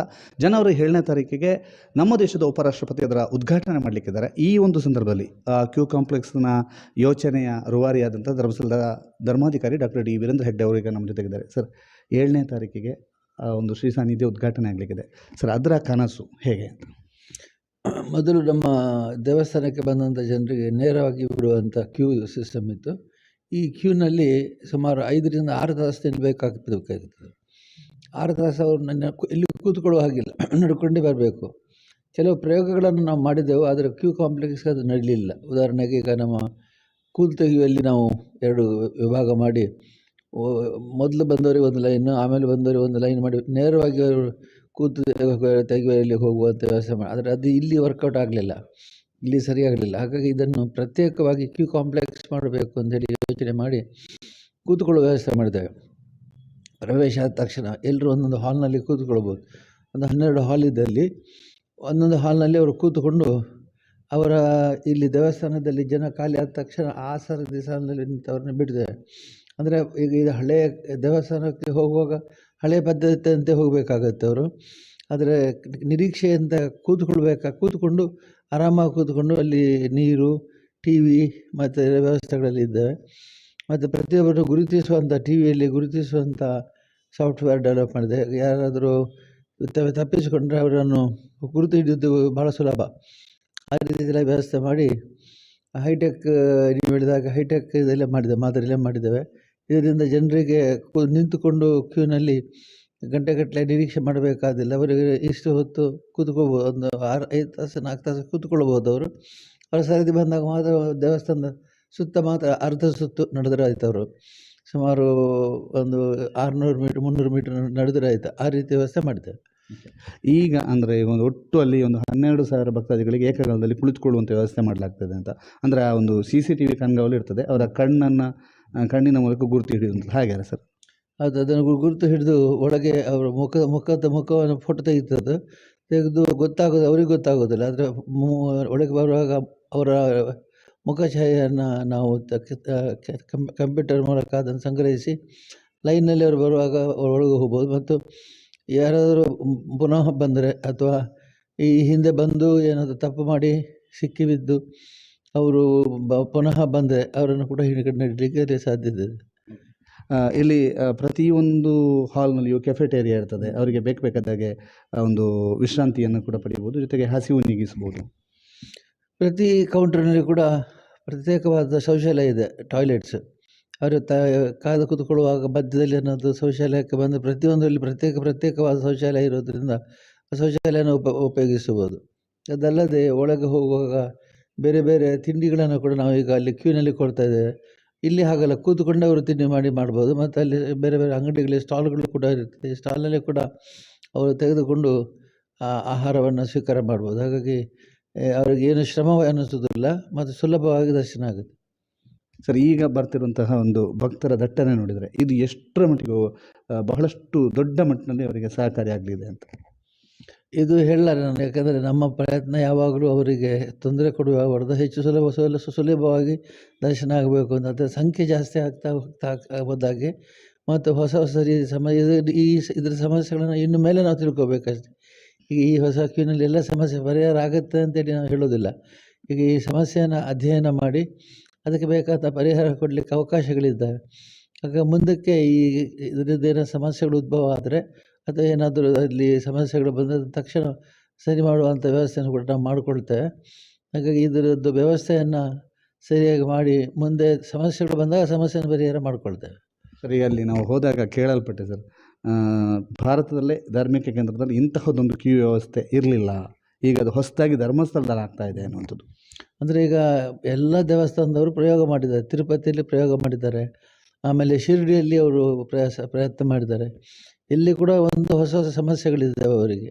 ಇದು ಕೂಡ ಅದು ಆಗಲೇ ಹೇಳಿದಾಗೆ ಸಮಸ್ಯೆಗಳಿಲ್ಲದೇ ಇಲ್ಲ ಇರ್ತದೆ. ಆದರೆ ಸಮಸ್ಯೆಗಳನ್ನು ಅಧ್ಯಯನ ಮಾಡಿ ಆ ಸಮಸ್ಯೆಗಳಿಗೆ ಪರಿಹಾರವನ್ನು ಕೂಡ ಹುಡುಕ್ತೇವೆ ನಾವು. ಈಗ ಸದ್ಯಕ್ಕೆ ನಮ್ಮ ಬೇರೆ ಎಲ್ಲ ಕಡೆ ನಾವು ಭೇಟಿ ಕೊಟ್ಟು ಶಿರ್ಡಿಗೆ ಮತ್ತು ನಮ್ಮ ತಿರುಪತಿ ಮತ್ತು ದೇವಸ್ಥಾನ ಭೇಟಿ ಕೊಟ್ಟು ಅವರಿಗೇನು ಸಮಸ್ಯೆ ಬಂದಿದೆ ಅನ್ನೋದನ್ನು ನಾವು ಅಧ್ಯಯನ ಮಾಡಿ ಈಗ ನಾವು ಪರಿಹಾರ ಕಂಡು ಹುಡುಕಿದ್ದೇವೆ. ಇನ್ನು ಮೇಲೆ ಬರಲಿಕ್ಕಿಲ್ಲ ಅಂತಿಲ್ಲ, ಬಂದರೆ ಆವಾಗ ನಾವು ಅದನ್ನು ಸರಿಯಾಗಿ ಪರಿಹಾರ ಮಾಡಿಕೊಳ್ತೇವೆ. ಸರ್, ಅದರ ಹೆಸರಿನ ಬಗ್ಗೆ ಶ್ರೀ ಸಾನ್ನಿಧ್ಯ ಅಂದರೆ ಈಗ ದೇವರ ಸಾನ್ನಿಧ್ಯಕ್ಕೆ ಹೋಗುವಂಥ ಇದನ್ನು ಶ್ರೀ ಸಾನ್ನಿಧ್ಯ ಅಂತ ಇಟ್ಟಿದ್ದಾರೆ. ಸಾನ್ನಿಧ್ಯಕ್ಕೆ ಹೋಗುವುದಕ್ಕೆ ಇದು ಮೊದಲು ಬರುವುದರಿಂದ ಸಾನ್ನಿಧ್ಯದಲ್ಲಿ ಅವರು ಕೂತು ಒಂದು ದರ್ಶನ ಪಡೀತಾರೆ. ತುಲಾಭಾರದವರಿಗೂ ಕೂಡ ಹಾಗೆ. ತುಲಾಭಾರ ಮೊದಲು ಇಲ್ಲಿ ಎಡಭಾಗದಲ್ಲಿ ಇತ್ತು, ಇವಾಗ ಅಲ್ಲಿ ಹಿಂದೆ ಇದೆ. ಅಲ್ಲಿ ಸುಸಜ್ಜಿತವಾದಂಥ ಎಲ್ಲ ವ್ಯವಸ್ಥೆ ಇರುವಂಥದ್ದು ಕ್ಯೂ ಮಾಡಿದ್ದೇವೆ. ಅಂದರೆ ತುಲಾಭಾರಕ್ಕೆ ಬರುವಾಗ ಕೂಡ ಅವರು ನೇರವಾಗಿ ತುಲಾಭಾರಕ್ಕೆ ಬರ್ಬೋದು ಈಗ. ಮತ್ತು ಅಲ್ಲಿಂದ ಬಿಡುವಾಗಲೂ ಕೂಡ ಹಾಗೆ. ಇಲ್ಲಿ ಖಾಲಿ ಆಗ್ತಾ ಬಂದಾಗ ಒಂದು 5 ಇರುವಾಗ ಫೋನ್ ಮಾಡಿದರೆ ತಕ್ಷಣ ಅಲ್ಲಿಂದ ಬಿಡುಗಡೆ ಮಾಡ್ಬೋದು, ಅವರು ಬಂದು ಒಳಗೆ ಸೇರಿಸ್ಕೊಳ್ಬೋದು. ವಿಶೇಷ ದರ್ಶನ ಅಂತಿದೆ. ಅಂದರೆ ನಮಗೆ ಬಹಳ ಜನ ನೇರವಾಗಿ ಹೋಗಬೇಕು ಅಂತ ಪ್ರಯತ್ನ ಮಾಡ್ತಾರೆ. ಅವರು ಅದಕ್ಕೆ ಸಣ್ಣ ಒಂದು 200 ರೂಪಾಯಿ ಅವರಿಗೆ ಇಟ್ಟು ಅದರ ಜೊತೆಗೆ ಒಂದು ಪ್ರಸಾದವನ್ನು ಅವರಿಗೆ 75 ರೂಪಾಯಿ ಪ್ರಸಾದವನ್ನು ಕೂಡ ಕೊಡ್ತೇವೆ ಅವರಿಗೆ. ಇಂಥ ವ್ಯವಸ್ಥೆನೆಲ್ಲ ಮಾಡಿದ್ದೇವೆ. ಹಾಗಾಗಿ ಅದು ನಮ್ಮ ಪ್ರಾರ್ಥನೆ ಏನಂತಂದರೆ ಈ ಸಮಸ್ಯೆ ಎಲ್ಲ ಪರಿಹಾರ ಆಗಬೇಕು. ಮುಂದೆ ಸಮಸ್ಯೆ ಬಂದರೆ ಅದನ್ನು ನಾವು ಪರಿಹಾರ ಮಾಡಿಕೊಳ್ತೇವೆ. ಹಳೆಯ ಕ್ಯೂ ಕಾಂಪ್ಲೆಕ್ಸ್ ಇನ್ನು ಮುಂದೆ ಹಳೆಯ ಕ್ಯೂ ಕಾಂಪ್ಲೆಕ್ಸ್ ಈಗ ಅದನ್ನು ಪರಿವರ್ತನೆ ಮಾಡಿ ಇದಕ್ಕೆ ಪೂರಕವಾಗಿ ಕೆಲವು ವ್ಯವಸ್ಥೆಗಳನ್ನು ಅದರಲ್ಲಿ ಮಾಡ್ತೇವೆ. ಪೂರಕವಾದ. ಥ್ಯಾಂಕ್ ಯು ನಾವು ಜೊತೆಗೆ ಮಾತಾಡೋದಕ್ಕೆ. ಇದು ಶ್ರೀ ಸಾನ್ನಿಧ್ಯ ಉದ್ಘಾಟನೆ ಆಗ್ತದೆ. ಭಕ್ತರಿಗಾಗಿ, ಭಕ್ತರ ಅನುಕೂಲಕ್ಕಾಗಿ ಮಾಡಲಾಗಿದೆ. ಸುಮಾರು 16 ಹಾಲು, ಎಲ್ಲ ಹಾಲ್ನಲ್ಲಿಯೂ ಕೂಡ ಸ್ಟೈನ್ಲೆಸ್ ಸ್ಟೀಲ್ನ ಕುರ್ಚಿಯನ್ನು ಅಳವಡಿಕೆ ಮಾಡಲಾಗಿದೆ. ಜೊತೆಗೆ ಎಲ್ಲರೂ ಕೂಡ ಕುಳಿತುಕೊಳ್ಬೋದು, ಆರಾಮಾಗ್ಬೋದು. ಮತ್ತು ಈಗ ಇರುವಂಥ ರೀತಿ ನಿಂತ್ಕೊಂಡು ಹೋಗಲಿಕ್ಕೆಲ್ಲ ಬದಲಾಗಿ ಎಲ್ಲ ಆದ ನಂತರ ಕೇವಲ ಒಂದು 600 ಮೀಟರ್ ಮಾತ್ರ ಅವರಿಗೆ ನಿಂತ್ಕೊಂಡು ದೇವಸ್ಥಾನದ ಒಳಭಾಗಕ್ಕೆ ಸಾಗುವಂಥದ್ದು ಇರ್ತದೆ. ಅದರಿಂದ ಇದರಲ್ಲಿಯೂ ಕೂಡ ಏನಾದರೂ ಅನಾನುಕೂಲ ಆಗಬಹುದು, ಆದರೆ ಅದರ ಅಧ್ಯಯನದ ಮೂಲಕ ಅದನ್ನು ಪರಿಹರಿಸಿಕೊಡುತ್ತೇವೆ ಅನ್ನುವಂಥ ಮಾತನ್ನು ಧರ್ಮಸ್ಥಳ ಧರ್ಮಾಧಿಕಾರಿ ಅವರು ನಮ್ಮ ಜೊತೆಗೆ ಹೇಳಿದ್ದಾರೆ. ಸಂದೀಪ್ ಶೆಟ್ಟಿ ಜೊತೆಗೆ ದಾಮೋದರ ದುಂಡೋಲೆ, ಸುದ್ದಿ ನ್ಯೂಸ್, ಧರ್ಮಸ್ಥಳ.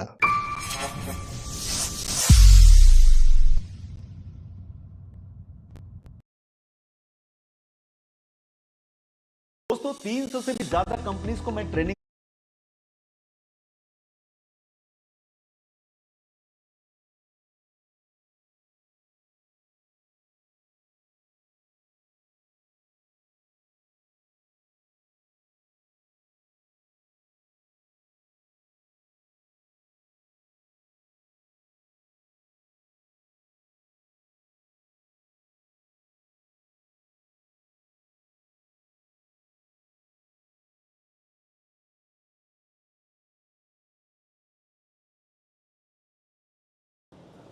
ಧರ್ಮಸ್ಥಳ ಕ್ಷೇತ್ರದಲ್ಲಿ ಶ್ರೀ ಮಂಜುನಾಥ ಸ್ವಾಮಿಯ ದರ್ಶನಕ್ಕೆ ಸಾವಿರಾರು ಮಂದಿ ಭಕ್ತರು ಬರ್ತಾರೆ.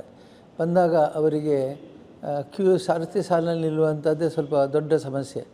ಅದಕ್ಕಾಗಿ ನಾವು ಈಗ ಹೊಸದಾಗಿ ಒಂದು ಕ್ಯೂ ಕಾಂಪ್ಲೆಕ್ಸ್ ಅಂತ ಸರದಿ ಸಾಲಿನಲ್ಲಿ ಇಲ್ಲಿ ವ್ಯವಸ್ಥೆ ಮಾಡಿದ್ದೇವೆ. ಈ ವ್ಯವಸ್ಥೆ ಪ್ರಕಾರ ಅವರು ಬಂದು ಸಾಲಲ್ಲಿ ಕೂತ್ಕೋಬೋದು. ಅಲ್ಲಿ ಒಳಗೆ ಒಂದೊಂದು ಬ್ಲಾಕಲ್ಲಿ 500 ಜನ 600 ಜನ ಕೂತ್ಕೊಳ್ಬೋದು. ಈಗ ಅಲ್ಲಿ ಕ್ಯೂನಲ್ಲಿ ನಿಂತ ಈಗಿನ ಸರತಿ ಸಾಲಿನಲ್ಲಿ ಅವರು ಸುಮಾರು ಒಂದು 3 ತಾಸು 4 ತಾಸು ನಿಲ್ಲಬೇಕಾಗುತ್ತೆ. ಸುಮಾರು 5ರಿಂದ 6 ಕಿಲೋಮೀಟ್ರ್ ನಡಿಬೇಕಾಗುತ್ತೆ. ಅದನ್ನು ಕಡಿಮೆ ಮಾಡೋದಕ್ಕೆ ಬಹಳ ಪ್ರಯತ್ನ ಪಟ್ಟಿದ್ದೇವೆ ನಾವು. ಇದು 12ನೇ ಪ್ಲ್ಯಾನ್. ಇದು 11 ಪ್ಲ್ಯಾನ್ ಹಿಂದೆ ಮಾಡಿಸಿ ಅದು ಸರಿಯಾಗದೆ ಮತ್ತು ಒಳ್ಳೆ ಪ್ಲ್ಯಾನ್ ಬೇಕು ಅಂತ ಹೇಳಿ ಕೊನೆಗೆ ಈ ಕೊಟ್ಟ ಪ್ಲ್ಯಾನ್ ಒಪ್ಪಿಕೊಂಡು ನಾವೀಗ ಸುಧಾರಿಸಿದ್ದೇವೆ. ಪ್ರತ್ಯೇಕವಾಗಿ ಟಾಯ್ಲೆಟ್ಸು ಮತ್ತು ಆಹಾರಕ್ಕೆ ವ್ಯವಸ್ಥೆ ಮತ್ತು TV ಸ್ಕ್ರೀನ್ ಇದೆ. ದೇವಸ್ಥಾನದಲ್ಲಿ ಏನಾಗ್ತದೆ ಅದನ್ನು ಅವರಲ್ಲಿ ನೋಡ್ಬೋದು. ಮತ್ತು ಶಾಂತವಾಗಿ ಕೂತ್ಕೊಂಡು ಸಮಯ ಅವರ ಸರತಿ ಬಂದಾಗ ಒಳಗೆ ನೇರವಾಗಿ ಬಂದು ಬಿಡ್ಬೋದು. ತುಲಾಭಾರದವರಲ್ಲಿ ಪ್ರತ್ಯೇಕವಾಗಿ ಕೂತ್ಕೊಂಡು ಎಲ್ಲ ಅನುಕೂಲವನ್ನು ಪಡಿಬೋದು. ಬಹಳ ಸುಂದರವಾಗಿ ಸ್ಟೇಟ್ ಆಫ್ ದಿ ಆರ್ಟ್ ಅಂತ ಹೇಳುವಾಗ ಇದನ್ನು ಮಾಡಿದ್ದೇವೆ. ಜನರಿಗೆ ಏನು ಪ್ರಯೋಜನ ಆಗುತ್ತೆ ಅಂತಂದರೆ ಕ್ಯೂನಲ್ಲಿ ನಿಂತುಕೊಂಡು ಓಡಾಡಬೇಕಾದ ಸಾಲಿಗೆ ಕೂತ್ಕೊಂಡಿರ್ಬೋದು. ಸಮಯ ಬಂದಾಗ ಅವರು ಒಳಗೆ ಬಂದು ಸ್ವಾಮಿ ದರ್ಶನ ಪಡೆಯಬಹುದು. ಉಪರಾಷ್ಟ್ರಪತಿಯವರಾದ ಶ್ರೀ ಧನ್ಕರ್ ಅವರು ಬಂದು ಇದನ್ನು ಉದ್ಘಾಟನೆ ಮಾಡಲಿಕ್ಕಿದ್ದಾರೆ. ಅವರ ಉಪಸ್ಥಿತಿಯಲ್ಲಿ ಉದ್ಘಾಟನೆ ಆಗಿ ಈ ಕಾರ್ಯಕ್ರಮ ಯಶಸ್ವಿಯಾಗಿ ರೀತಿಯಲ್ಲಿ ನಾನು ಹಾರೈಸ್ತೇನೆ. ಎಲ್ಲ ಭಕ್ತಾದಿಗಳು ಇಲ್ಲಿ ಬಂದಾಗ ಈ ಕ್ಯೂ ಸಿಸ್ಟಮ್ನ ಅಳವಡಿಕೆಯನ್ನು ಸರಿಯಾಗಿ ಗಮನಿಸಿ ಸರಿಯಾಗಿ ಪರಿಚಯ ಮಾಡಿಕೊಂಡು ಸಾಲಿನಲ್ಲಿ ಬರಬೇಕು ಮತ್ತು ಎಲ್ಲ ರೀತಿಯ ಅನುಕೂಲತೆಗಳನ್ನು ಪಡಿಬೇಕು. ಎಲ್ಲ ಭಕ್ತಾದಿಗಳಲ್ಲಿ ಕೇಳಿಕೊಳ್ತೇನೆ.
Shri Kshetra Dharmasthala, the heartland of spirituality, is one of India's most renowned religious landmarks, with a history spanning over 800 years. The Kshetra welcomes thousands of devotees daily, and during festivals, it hosts lakhs of pilgrims. The temple takes great care to ensure devotees' needs are met, so that their spiritual fulfillment remains the sole focus. A novel queue complex has been introduced to enhance the pilgrimage experience. The existing complex requires devotees to wait in line for 6 to 8 hours on busy days, which can be quite tiring. In contrast, the new facility reduces waiting times to 1.5 to 2.5 hours and features comfortable waiting halls with modern amenities. The new queue complex includes a spacious waiting plaza, Hannukai shop, footwear and luggage stands, a help desk, and a buggy station for the elderly and the physically challenged. It offers streamlined darshan facilities for general, special, Annadana, Tulabhara, and Seva bookings. Built with precision and a strong focus on safety, the complex ensures smooth crowd movement through interconnected ramps and unidirectional pedestrian flow. Advanced technology such as AI-powered cameras for head counts, crowd flow monitoring, fire detection and protection is integrated as part of a customized semi-automatic building management system developed in association with Bosch.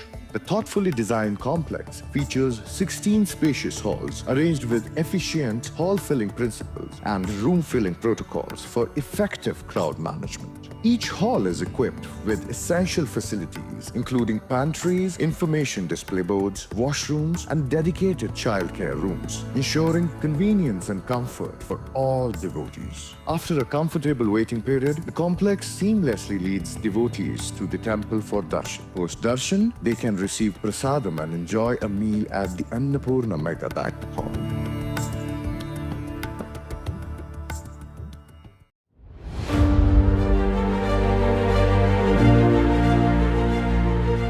ಕರಾವಳಿ ದೇಗುಲಗಳ ತವರು.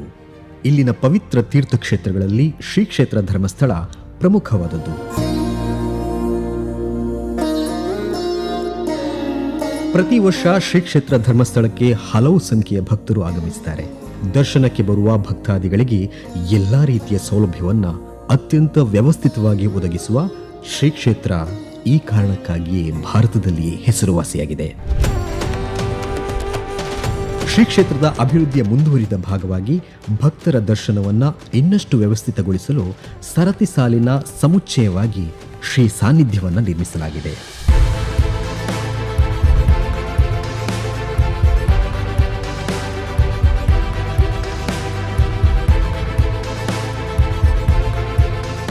ಈ ನೂತನ ಸರತಿ ಸಾಲಿನ ಕಟ್ಟಡವು ವಿಶಾಲವಾಗಿದ್ದು ಇದರ ಜೊತೆಗೆ ಆಧುನಿಕ ಸವಲತ್ತುಗಳಿಂದ ಶೋಭಿಸುತ್ತಿದೆ. ಶ್ರೀ ಸಾನ್ನಿಧ್ಯದಲ್ಲಿ ಭಕ್ತರ ಪ್ರವೇಶ ದ್ವಾರದಲ್ಲಿಯೇ ಅವರ ನಿಖರವಾದ ದರ್ಶನ ಸಮಯವನ್ನು ತಿಳಿಸುವ ಸ್ವಯಂ ಚಾಲಿತ ಟಿವಿ ವ್ಯವಸ್ಥೆ ಇದ್ದು, ಮುಂಭಾಗದಲ್ಲಿಯೇ ದರ್ಶನ ಟಿಕೆಟ್ ಒದಗಿಸಲು ವ್ಯವಸ್ಥಿತವಾದ ಕೌಂಟರ್ಗಳಿವೆ. 3 ಅಂತಸ್ತಿನ ಈ ಭವ್ಯ ಕಟ್ಟಡ 2,75,177 ಸ್ಕ್ವೇರ್ ಫೀಟ್ಗಳಲ್ಲಿ ನಿರ್ಮಾಣಗೊಂಡಿದ್ದು, ಬಾಷ್ ಕಂಪನಿ ಅಭಿವೃದ್ಧಿಪಡಿಸಿದ ತಂತ್ರಜ್ಞಾನದ ಮುಖೇನ ನಿರ್ವಹಿಸಲಾದ 160 AI ಆಧುನಿಕ CCTV ಸೌಲಭ್ಯದಲ್ಲಿ ದರ್ಶನಕ್ಕೆ ಬಂದ ಭಕ್ತರ ನಿಖರವಾದ ಸಂಖ್ಯೆಯನ್ನ ತಿಳಿದುಕೊಳ್ಳಬಹುದು. ಈ ವ್ಯವಸ್ಥೆ ಸರತಿ ಸಾಲನ್ನ ಸಮರ್ಪಕವಾಗಿ ನಿರ್ವಹಿಸುವುದರಿಂದ ಎಲ್ಲಾ ರೀತಿಯ ಸುರಕ್ಷತೆಯ ದೃಷ್ಟಿಯಿಂದಲೂ ಇದು ಕ್ಷೇತ್ರದ ಮಹತ್ತರ ಹೆಜ್ಜೆಯಾಗಿದೆ. ಶ್ರೀ ಸಾನ್ನಿಧ್ಯದಲ್ಲಿ ತುಲಾಭಾರದ ನಿರೀಕ್ಷಣಾ ಕೊಠಡಿ, ಫುಡ್ ಕೌಂಟರ್, ವ್ಯವಸ್ಥಿತವಾದ ಶೌಚಾಲಯಗಳು, ಗಣ್ಯರ ನಿರೀಕ್ಷಣಾ ಕೊಠಡಿ. Complex requires devotees to wait in line for 6 to 8 hours on busy days, which can be quite tiring. In contrast, the new facility reduces waiting times to 1.5 to 2.5 hours and features comfort